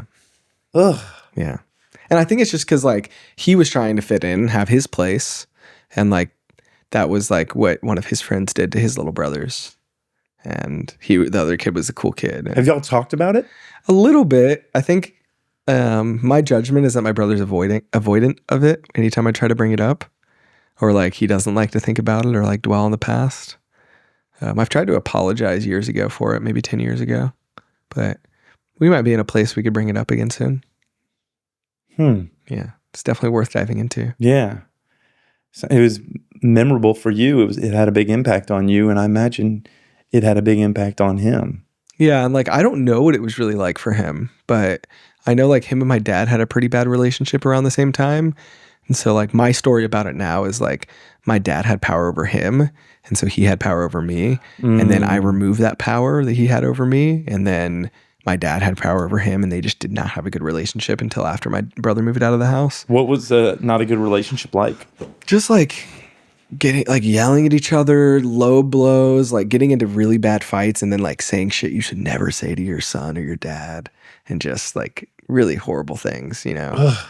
And like I don't think my dad wasn't, I wouldn't say he wasn't physically violent towards us. Like we got spanked, you know, but like he tried to not be with my brother, but my brother would like egg him on. And I remember one time like he had like wrestled my brother to the ground, and me and my mom were like, stop, like y'all need to stop. And then like my dad's like looking away to like talk to us, and my brother just sucker punches him in the face. In the face? Like just a boom. And I think that was the last time my brother hit him. It escalated a little bit after that, and like we ended up getting them separated and stuff. But yeah, I think that like that's a good like snapshot of their relationship. Yeah. And people would always ask my dad like, why is Sam your favorite son? And he would say jokingly, because he's the only one that ever hit me. So like me and my dad had it a little bit better. And I feel like I had it worse with my mom. Like we had more of like a screaming matches at each other growing up. Hearing the narrative of your older sisters fighting with your parents, and then your brother fighting with your dad, and then you fighting with your mom, I get a view of kind of a chaotic home. Yeah, I think so. I think it's safe to say. And like, I feel like part of me feels sad sharing any of this information, but at the same time, like part of my psychedelic awakening, or part of the work I did on psychedelics, was like finding humanity in my parents. And like seeing them as not mom and dad, but John and Lori. And John and Lori did a really good job. Empathy and compassion. Yeah. As humans, they did such a good job given their circumstances. Like I'm very surprised they did as well as they did given their circumstances. You do the best you can. Yeah. And, you know, as a son, or as like someone younger in that position, I felt like I was really a victim to them, but I think they were really the victims of their own circumstances, and it played out how it played out. And since then, I think I've gotten a lot of forgiveness for both of them, or gained a lot of forgiveness, and my relationship with them is better now than ever. So you've kind of reformed or reframed your childhood through your experiences. Yeah. I think that there was one mushroom trip in particular that I thought about my mother. And this was when my dad was still alive. And it was like right before Mother's Day, because I remember like really like getting the transmission that like she is a human. She's not just my mom. She's a daughter. She's a, you know, an aunt. She's a, you know, all these things. She's not just one title. She's a human with many. And I think that experience, like really humanizing her. I just like felt so sad for how hard I've been on her. And I wrote her like a Mother's Day card that year that like I cried while I was writing it. It was so heartfelt. And I remember giving it to her and she was about to open it. And I was like, oh, no. Like, I know you're probably going to cry when you read it. So I'm going to give you some time. Like you read it after I leave. And, she texted me saying thank you. And it was just like words that meant a lot to her. And I'd like to thank mushrooms for that. Yeah. Goodness. What do you remember how you defined yourself as a child? Did you think of yourself any particular way? Examples could be like a good kid or a bad kid or a theater kid or a football kid. Like, did you have an idea of who you were? Yeah, I was a misunderstood kid. A misunderstood kid. How? Yeah. I think around like 4th grade, I was diagnosed with like OCD, ADHD, and a form of Tourette syndrome called PANDAS. I think I was misunderstood before like the diagnosis. Like I would get into a lot of trouble in middle school or elementary school into middle school. I was suspended from school. I was sent home from school. I went to the principal's office a lot. And it was mostly because I would finish all of my work in record time and then I'd want to socialize. And so being at school was like a social place for me. And then like I kept on getting in trouble and I was distracting the classroom and there was something wrong with me according to the teachers.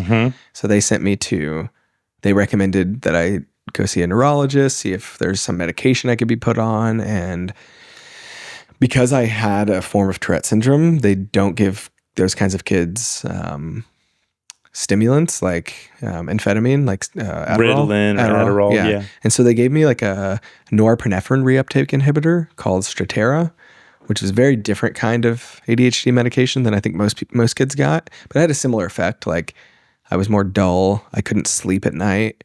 It really just made me exhausted and wasn't very good for me. I took it for a few years. The teacher said, oh, he's so much better, Just tranquilize this kid so he fits into school. Yeah, and then like I didn't take it. I took it a little bit in middle school, I think, and then off, and then again in high school because I started getting reports from my teachers that I was distracting kids and stuff. And I think at the end of the day, like it just wasn't a good environment for me to be in. And my behavior was a sign that I was in a bad environment for myself. And so I acted out in ways that expressed that. And that's not okay with the system. And it's disruptive to other people. And so they medicated me. And yeah, so I'd say I was misunderstood a lot of the time. Like I was just a really deeply curious child.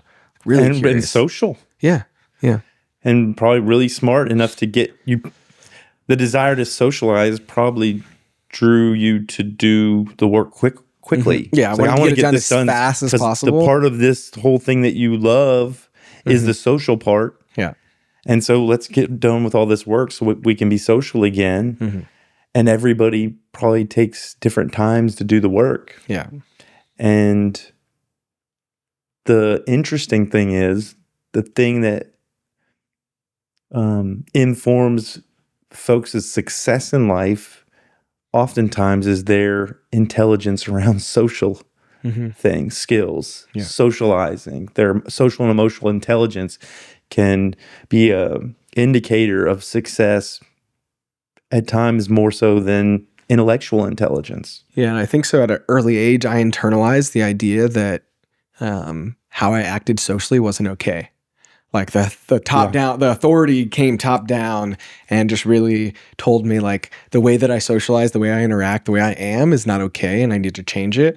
And I think into my early adulthood, I started to have a lot of social anxiety.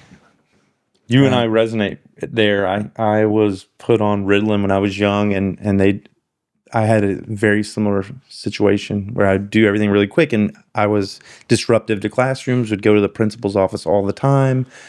They put me in a special ed in order to manage me in elementary school and then, was just, I don't think it was a great environment for me. Same. The school system wasn't designed for all types of kids and it wasn't designed for my type.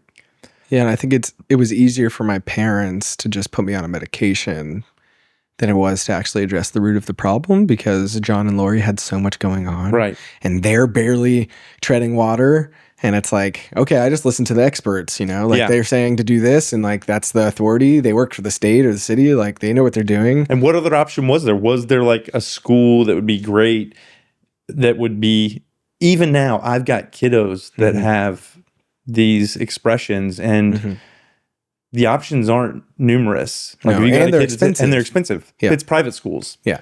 You And don't have like we accept all kinds school that's public. AISD, if you're listening to me, do a couple schools that are just for these kids. Like, why don't we have diversity of academic environments to meet the diversity of the types of kids that are out there? Yeah. So that all of them aren't meant to fit into this one system or structure, so that we place people where they work the best. And for whatever reason, it seems like there's more and more of these types of kids. Yeah. Well, you can watch the interview I did with James Ochoa, the ADHD Pathfinder, who he talks about technology and the way things are changing, creating shorter focus and impacting folks in different ways. Yeah. But I want to bring the attention back to you and your life story. We've heard a narrative of, being a kiddo, misunderstood, being prescribed medications that, made you docile, or maybe a zombie, or tired, not sleeping. Yeah. In a family where the parents were stressed to the max, trying to figure things out, doing the best they can. Yeah. I think we both want to do that. We're both going to do that. Give them compassion and empathy, not put them down or demonize or make them wrong for it, but to also acknowledge the system or the environment that was present when you were growing up. And it was stressful probably for everybody. Yeah. Scarcity maybe of resources. Scarcity of attention, quality attention. Yeah. Yeah. Yeah. Yeah. And I think that this is kind of a good segue to when I first started using psychedelics and why I was using them and the effects they had. I feel like it was around that time in high school I started to have more awareness of myself in other groups and stuff. I started wrestling. I was working at the family hamburger restaurant with people that were older than me. I was like a part of all these other groups with older people. And so I started to I think mature a little bit more and start to realize how I could play in these social groups better and be accepted. And I think that doing psychedelics started to give me the capacity of it started awakening that part of me that was really curious, and that part of me that was really creative. And I think that the psychedelic experiences really reminded me who I was underneath it all, underneath all the trauma, all the chaos I grew up in. And it gave me a way to see a better sense of myself in the world, and a deeper sense of okayness in who I am. And so then as I started to grow older and go to other social contexts, I feel like I started to have better insight on how to behave and not behave to get the more desired results. Maybe did it increase your social awareness, or how did it? Empathy. How did it brought that? Yeah, empathy of other. Yeah. Empathy. Yeah, and and also empathy for myself. Understanding that I'm a human and I did the best I did with the situation I had, but also empathy for others, and not making it about me as much and what I did, but more about why did they react the way they did. Yeah. Does it make sense? Yeah, it makes a lot of sense. I remember hearing you say that you had a lot of social anxiety. How does that play into this? When did that start to develop? Yeah, I feel like I'm having insights about it right now, which is beautiful. Thank you for this time to explore this. I feel happy. I remember one time in particular, I was probably 19 years old, and I went to a show, a music venue. And I didn't know anyone there, but I really liked this one artist. And so I went there. It was actually at a furniture store. I think it was, the Far Out Lounge. Have you been there? I've heard of it. So before it was there, and I could be getting this wrong, but I remember there was a South by Southwest show inside of a furniture store. It was really cool. This is like such a 2015 thing, but just like some random party at a furniture shop. And I remember sitting down, like somebody sits down, like I'm sitting in a recliner like this, and someone sits down next to me and they just start talking to me, and I didn't know who they were. And I just remember starting to sweat and like my whole body heating up. And I remember them talking to me, and I just like wouldn't stop talking at them. And I just like, the anxiety just started building. And like, as soon as like I got out of that situation, and I'm just like, what just happened? Like, I was just freaking, like, I don't know I didn't know what it was at the time, but I think that it was that like, I felt really safe in places that I knew people, and where I got to see everything kind of come together. And I showed up to this party, music's blasting. I don't know anybody. I'm young. People are drinking alcohol. I can't because I'm underage. I just felt like out of place, and I didn't know anyone. And I didn't have like an anchor. I couldn't anchor into anything. And I still have a lot of social anxiety, but I think I have tools in how to like deal with it better. So when you go into a foreign community where you don't know a lot of people, what does the social anxiety look like? I mean, you just shared, if someone comes up and talks to you, you get hot, you're sweating, you want to get out of there. Yeah. But what is it like? What is it?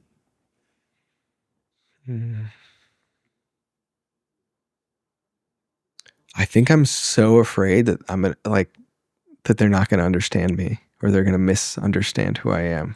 Yeah. So that identity that you had as a child has continued, that you'll be misunderstood. And then for some reason they won't like me. And like for some reason I have this desire for everybody to fucking love me. Like me. Oh, you want everyone to like you? Yeah. Oh, that's just you too. That's sarcasm. Yeah, just me. I'm the only one who wants this. Wants everybody to like you. Yeah, I guess I'm like afraid if they don't, like that I'll be mistreated. What'll happen if you'll be mistreated, and then what'll happen?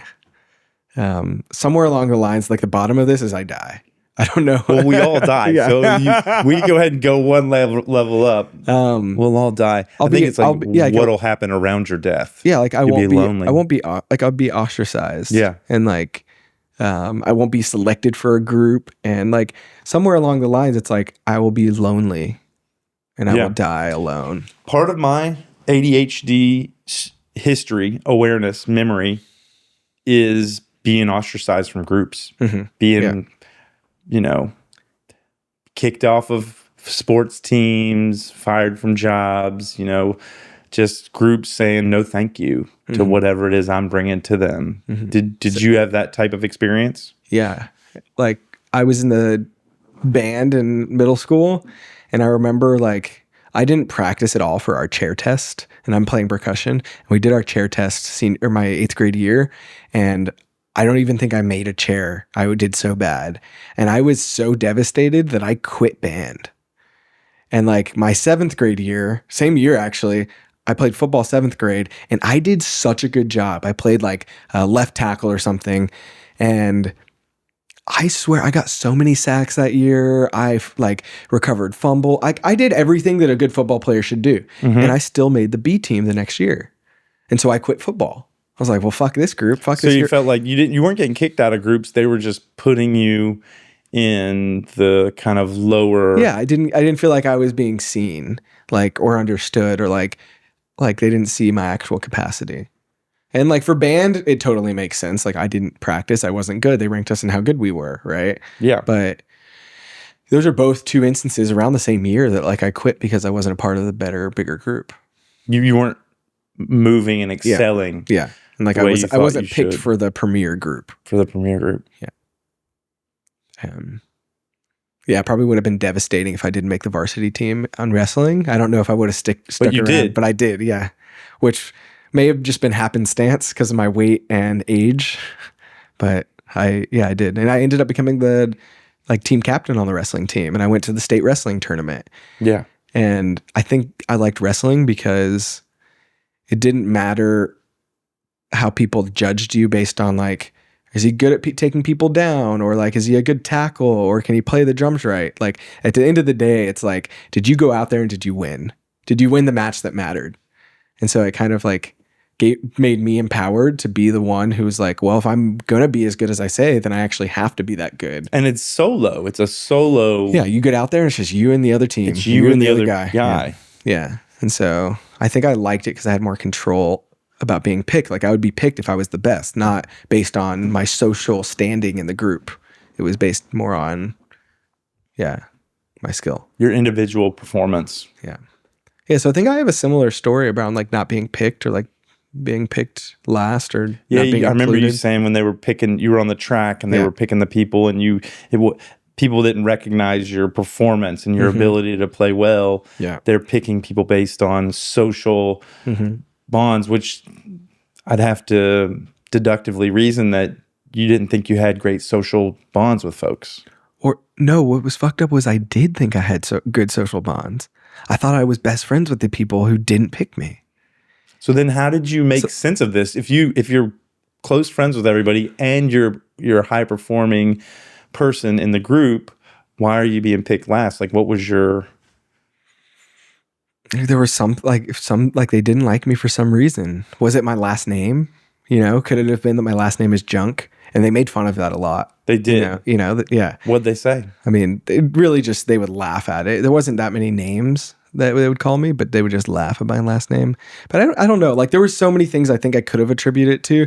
But at the end of the day, like sometimes I thought it was because I didn't perform well enough. And so I just trained harder. But sometimes it was because I wasn't friends with the right people. And so I just tried to be friends with everybody. I really wanted to be on everyone's good side. I wanted to be picked. I wanted to be able to be picked by anyone for anything. Like I wanted them to know that they'd have a better team if Sam Junk was on the team. Yeah. Yeah. Did you do anything other than psychedelics to improve the social anxiety?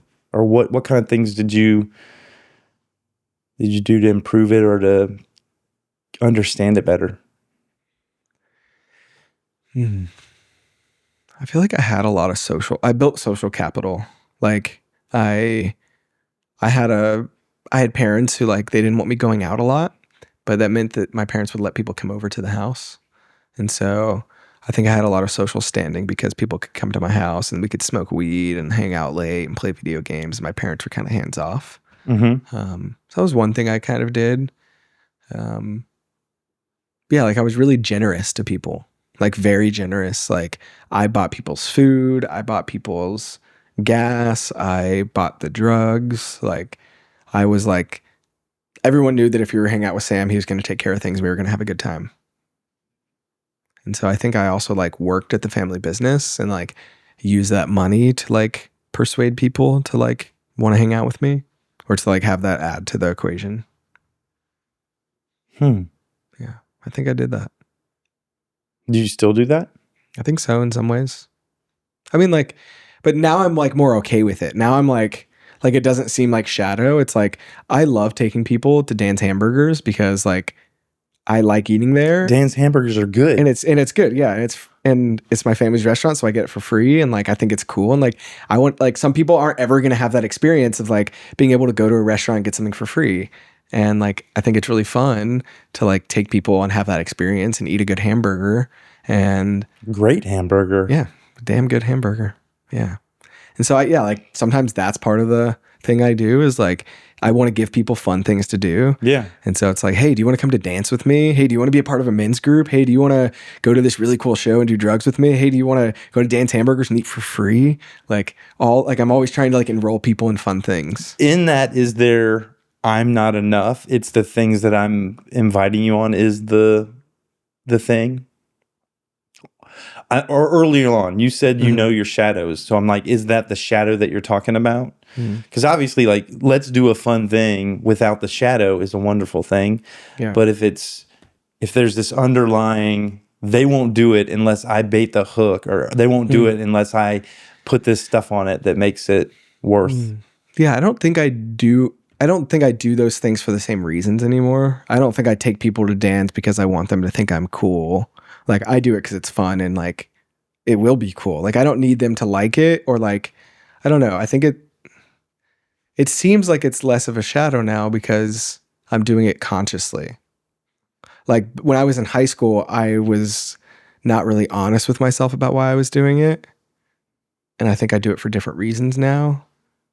Like back then it was more of like, I give you free food and you give me a car ride somewhere. It was like more transactional. Yeah. And I don't think it's not like I don't say like, hey Phil, like, will you have me on the podcast and like I'll take you out to eat? You know, it's like it doesn't feel transactional anymore, you know. But there is a Dan's Burgers right down the street. There is, yeah. We can go after if you want.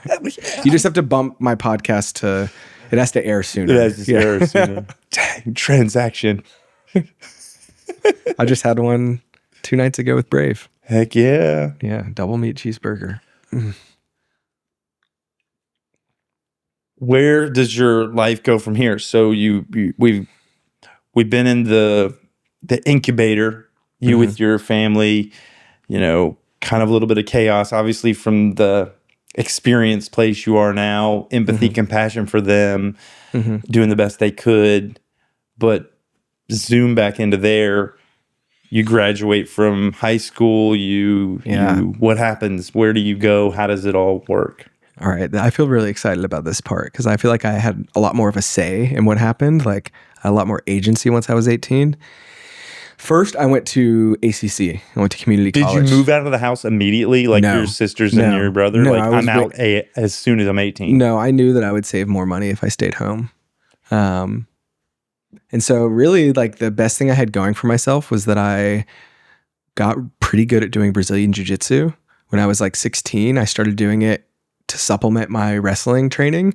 Like during the off season, I would do Brazilian jiu-jitsu and I was doing really good. Like I would win tournaments and I just got my blue belt and started doing really well for my age group and for my size. Well, actually, once I was 18, I was wrestling with adults. Anyone who was in the same belt and weight division are grouped together. So I'd be wrestling with 40-year-old men and submitting them and like having a really good time being a small dude weighing like 135 pounds. And like even at the gym, I could submit people that were sometimes 80, 90 pounds heavier than me. Whoa. I was pretty good. Like that was the best thing I had going for me.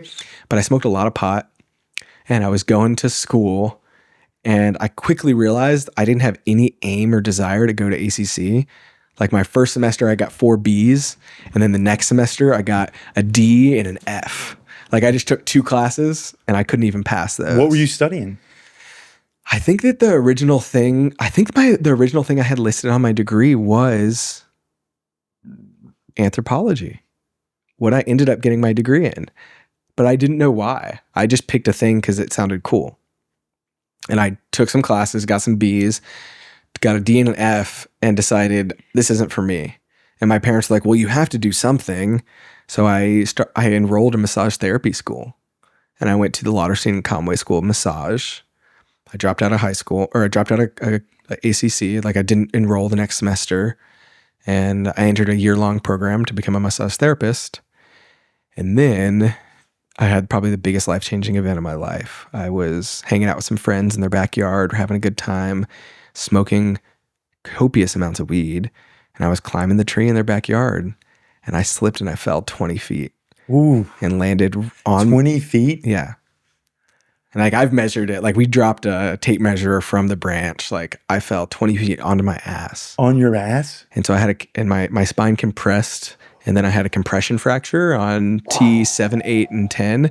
So basically like around my shoulder blades. So my spine compressed so much that like the vertebrae like midway up cracked.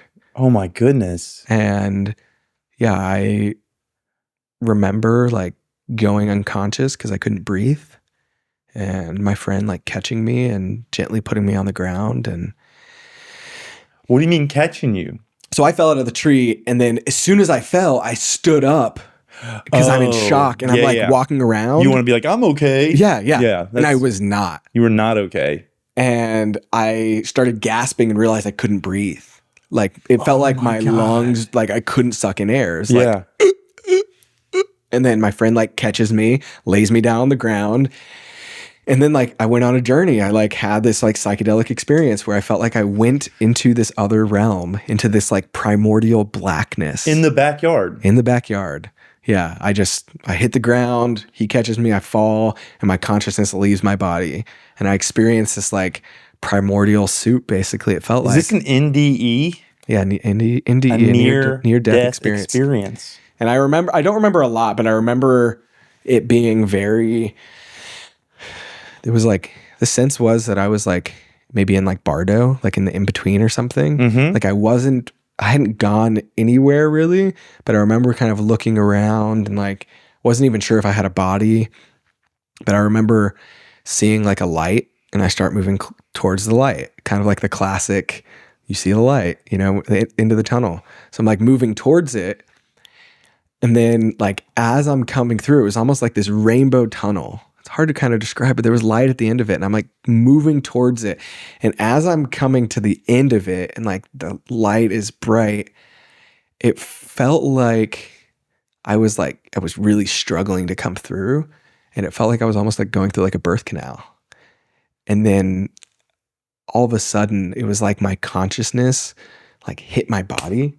My friend knew that like he wasn't gonna like get me to the hospital in time, or the ambulance wouldn't get there. If I'm not breathing, I'm gonna die before things happen. And so he intuitively, he picked me up, he threw me over his shoulder and he hit me in the back. And like when he hit me, like the visual I have is like seeing myself in third person and like my soul is attached to his hand. And when he hits me in the back, it was like my soul went back into my body. Wow. And I took a deep breath. And like I've seen a baby be born before and it reminded me of that first breath. Like I'm just like, like trying to breathe out of a straw. And eventually I got my breathing right and I went to the hospital and like, they're like, yeah, we can't really do anything for you. You didn't break anything. And like, just come for a follow-up in 6 to 12 weeks. Like, it's just a compound fracture. It's nothing's broken. And like, I could barely walk out of the hospital that day. Really? And they're like, we can't do anything for you. They gave me the option for morphine, but I refused it at the hospital. I was like, I want to know how bad this is. I want to know how much pain I'm going to be in. I don't want to not feel what this is like. Like, I fucked up. I need to know how bad this is. Like, I need to know if I'm going to be able to walk. So like, I remember going home that night, getting in the car, my mom taking me home and just like struggling, crying, getting out of the car. My bedroom was upstairs. I had to walk upstairs. And then it wasn't so bad then, but I remember waking up in the middle of the night to go pee and I could barely get out of bed. I'm like literally screaming, just getting up. And I remember like sitting down on the toilet was so painful. Ugh. And like, I think I went back, like I cried getting myself up off the toilet. And as soon as I got to my room, I took the hydrocodone they gave me. I'm like, yep, I know how bad it is. It's going to be rough. Yeah, you found it out. Yeah. So I took it for a couple of days and then I started like weaning off of those and started taking edibles. And yeah, I wasn't sure if my life would ever return to normal again. Like I had a lot of chronic back pain. I finished my massage school internship like 6 months after that, but I decided not to get licensed because my body hurt so bad. There's no way I could do that. And so I went from like, I was living at my parents' house. I was barely working at Dan's Hamburgers. I was smoking a lot of weed, but I had this like wake up call when I died. I was like, this isn't what I want to fucking do. And so I started working and saving money and, decided I wanted to go travel the world. And I met my friend Mick shortly, like 2 weeks after I hurt my back. And he was like really into alternative stuff and like fruit and veganism and all these things. And I didn't have a sense of identity because my sense of identity was doing Brazilian jiu-jitsu and I could not do it anymore. Like that's what I had going for me was like, I was really fucking good at Brazilian jiu-jitsu. And like the best person in Brazilian jiu-jitsu in the world right now, Gordon Ryan, is the same age as me. And like, had I not stopped, would I be that good? I have stories like that. But like, yeah, like that was the best thing I had going for me. And that was not an option anymore. So I had to reevaluate what I wanted to do. And so I started traveling. And the first place I traveled to was Jamaica. I was 19 years old. Me and my best friend got a backpack and a hammock. And we stayed there for a little over 2 months. And it was the most humbling thing I'd ever experienced. You went to Jamaica and with a backpack and a hammock? Mm-hmm. Yeah. At 19 years old during an election year, which is not a very good time to be there. A Jamaican election year? Yeah. They were voting in for a new prime minister. When there's a lot of like turmoil or like a lot of... And they have a similar system to the United States where it's like red winds one time, blue wind. It's just like Yeah. back and forth. I think they have like the People's Party and the Workers' Party, and you're like, isn't that the same thing? And it's like, no, when they just undo each other's policy back and forth. And while we were there, the other party like another prime minister got elected. A lot of people died in the country, and we're just like in a small village in like the foothills of the Blue Mountains. What there. were y'all doing there? We were just eating fruit. We went there to go eat tropical fruit and to see what it's like living in the tropics, because we were vegan and like trying to just eat fruit and be like fruitarian. And so we went there to eat good fruit, and they have it, and it's cheap and it's fun, but it's scary. And I'm very glad that we got picked up by the people we got picked up by. We got picked up by a Rastafarian man named Skadu, and he introduced us.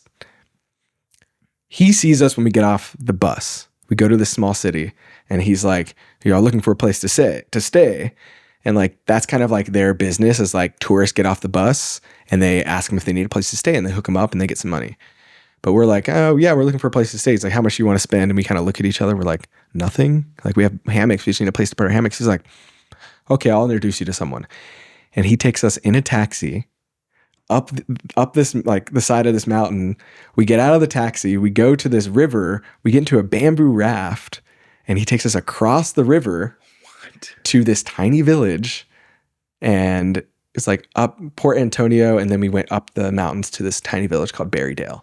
We had to take the bamboo raft across the river, and then we get to this like basically cinder block hut with like you know, a little bit of scaffold or like a little bit of like beams, but then just like tin roof.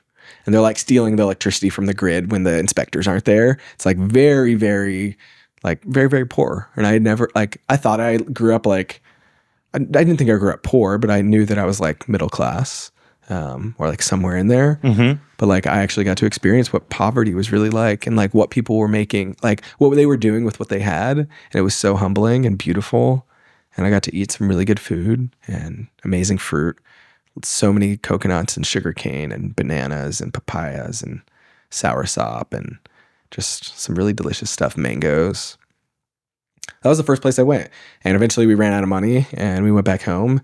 And then me and Mick decided we're going to save up as much money as we can. We're going to go move to the tropics, move somewhere else. And so I decided to move to Hawaii like 2 years later. And you did? Yeah, I moved there with my partner Liv at the time. And yeah, we went there with like Airbnb for 10 days. And we're like, we're going to figure it out in 10 days, like where we're going to stay next. And we did. We found a work trade agreement. Eventually I met my best friends, Alvin Alohi and their son, Iolani. And they became my family away from home. And I lived with them at their other property. They had two, one in Orchid Land, one in Leilani Estates. And then towards the end of the trip there, the volcano started, or like the end of my time there, Liv and I had broken up. I fell in love with an Australian woman. I wanted to go visit her in Australia. And the timing just happened to work out where like the volcano started erupting. And my mom called and was like, "You need to leave the island." I'm like, "What? What are you talking about?" She's like, "Have you not seen the news?" I'm like, "No, I'm living off grid in a cabin. I don't read the news." She's like, "There've been earthquakes and like the volcano's going to erupt." And I'm like, whatever. It's whatever. She's like, "I'll fly you back to Austin." I'm like, "I don't want to go to Austin. I'm saving up money to go see my girlfriend in Australia." And like I was saving good money and I was working a good job and living the best life I ever had at the time. And she was like, "Well, what if I just flew you to Australia? I just want you to get out of the island. You're my baby boy. I don't want you to be on the island." Yeah. And I was like, "Okay, let me call you back."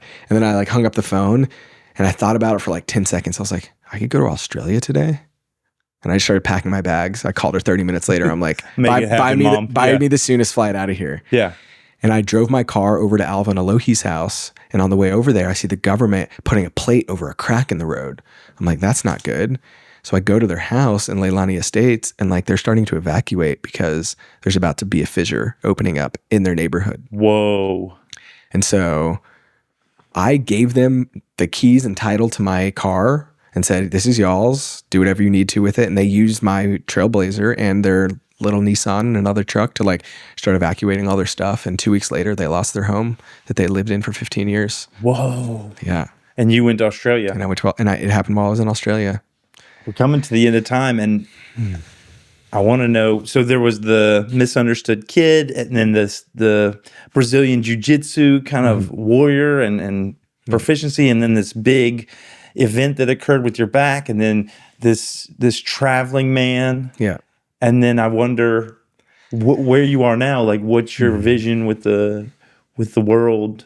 I know you went to San Marcos, to Texas State, and did the anthropology. And yeah, I think I could sum up how I got there and where I am now quickly. So I came back from that trip, failed, no girlfriend, no car, no money, and I was back in Austin with nothing. I was living at my parents' house again, and I felt like I really hit rock bottom. Like I moved back to Austin. My fiance, my Australian girlfriend, was now fiance. We were going to get married so she could immigrate to the United States and we could live in Hawaii. I moved to Austin, and 2 weeks in, she's like, I can't do it. It's too big of a commitment. I'm sorry. Devastated. Yeah. Because I would have went back to Hawaii instead of Austin, but I went back to Austin because I could get a better job on paper. And my dad said he would sponsor the tax form. So you can get anyone to sign, like anyone in your family to sign the tax form saying, like, basically citing my dad's income as a way of immigrating her to the States. And so that's why I moved back to Austin. That didn't work out. But now I'm at zero, like no money, no car, no girlfriend. And you're in Austin. You're not even in the place where you wanted to be. Where my car is, where my family, like my chosen family was. And yeah, I think I just had to like take a good hard look at my life. And that's when I met Brave and started getting some coaching. And I feel like my masculinity started turning on. I felt like I had more boundaries for the first time and like could hold them. And I wanted to create something that gave me structure and like a way that I could commit to doing something big and prove to myself I could do something hard. And college happened to be the thing that I chose. So I started going to ACC, transferred to Texas State, joined the honors program because I wanted to do something fucking hard, something that was challenging. So I had to learn how to write. I didn't write but one essay in high school. I'd only written a couple essays in my life. So I learned how to write in college 3-4 years ago. And I got a voice, like I learned how to write, and I learned that I can commit to doing something that might take 5 years to finish. Yeah. And I can do that. Long-term goals. Yeah. And so like people ask me, oh, what was your degree in? Oh, it was anthropology. I learned a lot about archaeology, Native American beliefs, ethnobotany. You sat down and did some flint napping, I'm sure. Yeah, I did a little bit. We brought a flint napper for a event for the archaeology club. Like I learned a lot of cool things, and I learned how to like grow community and do research and like how to read and write and take notes and summarize and all of that. But more than anything, I taught myself that I can pick a goal that's 5 years out and I can stick to it and do it even when it's hard and even when I don't fucking want to. At the end, I did not want to finish that thesis. I wish I could have picked something else, but it would have taken me another year to graduate because I didn't qualify for another minor because I chose honor studies. And so I kind of put myself in this position where I had to finish that thesis. I had to do the hardest thing I'd ever done. And that really, the hardest thing you have to do is the thing you don't want to do. Yeah. And that was finish that thesis. Yeah. And I met two really great professors, Dr. Carter, shout out to Dr. Carter, and Dr. Riley, who passed away last week. And R.I.P. Dr. Riley. Yeah, Dr. Riley. And those two men really helped me see my potential and challenged me and really, really, really, truly challenged me and got me to think harder and better about life and any problem I come across. And yeah, like I said, more than anything, I learned that I could do anything. And so I graduated. Before my dad passed away, we were talking about me graduating college, and I was like, well, what do you think about me, working in the restaurant industry? And he was like, son, I work there so you don't have to. Please don't do that. And so after I graduated, I told my boss at the coffee shop, I can't work in food service anymore. Like I made a pact with my dad that I would not. And so I quit my job, 2 weeks notice, no plans in sight. And I found myself working in radio. And I found myself helping as a promotions coordinator with events.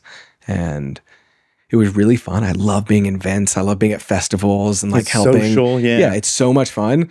But it was only part-time and it paid okay, but there wasn't enough work for me to make the bills. And I really liked the company that I was at. And like the people there are great. And there's like a lot of expertise and like fun and like real humans there.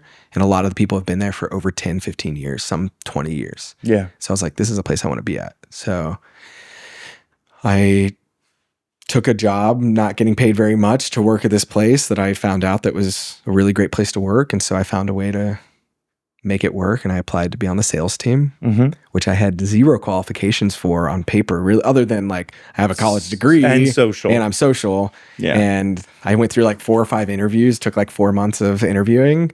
But eventually they offered me the job. And now I'm like 4 months into a sales role at an amazing company with a great boss, excellent coworkers. And there are times where I've thought to myself, I can't do this. It is way too hard. This is way above my like skill level. Yeah. And then I remember the hours I spent at the coffee shop writing this damn thesis and It's all your the papers. Yeah. It's your 5-year goal now. Yeah. Is that what it is? Yeah. I told myself when I started, I'd give it 2 years, but yeah, I mean, I think that even like a 2-year goal like that, like I can do it, even if it's hard, even if I suck, even if it's hard at first. You can fail for a while. Yeah. You can learn and grow. And you can find your way. And I know that if I put my mind on something for a few years, like I can finish it. You can finish it. And so I'm very excited to be in the position where I have this job where like it's really limitless. Like it's a commission-based job, and I've never been in a position in my life where I feel like I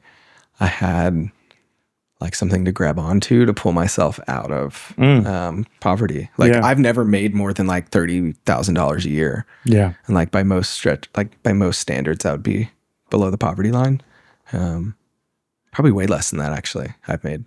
And so, yeah, this is the first time in my life I've had the opportunity to like climb and like work for myself. And like, if I can put in half as much work as I did on my thesis as I do on this into this job, then I think I'd be wildly successful. And you kind of control it. You've got the autonomy. You've got that sovereignty. Yeah. You just lean into your king. Mm-hmm. Yeah. Where's your relationship with psychedelics? Where's your enthusiasm, or what role does it play in your life now? Yeah, I'm definitely a lot more reserved. I don't do them as often. I like to do LSD about once a year, which I guess I technically haven't done this year. But yeah, I like to do them about once a year to like kind of give me some perspective, because I feel like I can get distracted and lose my way and lose my sense of meaning and purpose. And so it's a good way for me to check in. But I feel like they can be so disruptive that I feel hesitant to use them when I have a good thing going. Like right now, I think it would be detrimental for me to use a psychedelic because I'm focused. And I feel like it could maybe give me a perspective that isn't good for my goal. That neuroplasticity is not always what you want. Yeah. You're like, I like where my brain is now. Yeah. And when I was younger, it was great to like have my brain just keep on opening, because I grew up in such a chaotic household that had me be closed off. But now I've like got a good sense of who I am and everything, and like I feel more trust with myself than ever before, and I feel more mature than I've ever been, and I feel like now I want to use them more therapeutically if I am going to use them, or just like not as often and not as high dose. And so, yeah, like I'm not taking more than a hit of LSD if I'm going to a music festival, and I'm not smoking before I go do a lot of social things. Well, sometimes I am, but I'm not like taking I don't take mushrooms unless it's like to me, mushrooms are a sacrament. Like as such, the appropriate context doesn't arise as often. Right. And so I don't use them as much. But yeah, like I think Terrence McKenna once said, once you get the message, hang up the phone. Yeah. I was thinking of that just then. Yeah. Like, how do you know when? It's like, well, when you're like calling, you're wanting some information. Once you get that message. Yeah. What an exciting journey. I contemplate a little bit how to continue a conversation about failure at psychedelics, and I imagine it'll either reveal itself or it won't. And this is such a wonderful time. I think I learned a lot of stuff about you that I didn't know. Like what? Yeah. The ADHD stuff. I didn't know that you had that type of childhood. Yeah. That it was so similar to mine. Yeah, and I didn't know that about you either. Yeah. I could have suspected, though. I think maybe we both could have suspected. The thing that I explore in the show a lot is neurodivergence, which I didn't realize that you had that neurodivergence, that ADHD, that OCD, that Tourette's, and then transformation, which is, I think psychedelics are a transformative experience. And so is Mankind Project. And so are all these, there's a lot of in my life as a seeker, I've sought transformation. I've sought mentorship. I've sought all that type of stuff. And then the third one is kind of family origin story. What's it like being a dad? I think a lot about how I can be the best dad, be the best, creator of an environment for young people. And so I like exploring that. And then the fourth one is psychology or philosophy, spirituality, and mysticism. So there's like all those boxes are ticked in this discussion. So I'm like, I'm happy. I really enjoyed your curiosity. Yeah. Yeah. You feel complete? No, because I think your curiosity like led me to some corners of my mind that like I haven't explored in a long time. So I feel complete in this like conversation. Like I feel like I could like maybe wrap it up better or, or maybe put a better bow on it or something. But what areas do you feel are kind of opening? I mean, we're coming to the end, but just if we give some folks this cliffhanger, the areas of Samuel's mind that have been unlocked. I just have so many stories I want to tell. And like things that when I share them, I think often I'm sharing a story with someone because I'm wanting them to understand me, but they're just hearing the content of the conversation. And I think what you just did here was you asked me stories, but not because you wanted to hear the stories, but because you wanted to get to know me through the stories. Does that sound? Yeah. Yeah. And so, yeah, I think that it's not super often for me to be sharing a story with someone who is going to ask deepening questions and like really try to know me through it. And I think sometimes I try to tell captivating stories so that people will learn about me, but that's like a byproduct of like the captivating story. Like I hook their attention, but really it's because like I'm trying to use them as a reflection to learn more about myself. Yeah. And so maybe that's why I talk a lot and tell a lot of stories, is because I'm constantly being curious about why I am the way I am and what made me how I am. Yeah. So that I can act differently so everyone likes me. That's a great segue. Yeah. Well, this has been Phil Phails at Psychedelics with Samuel Junk.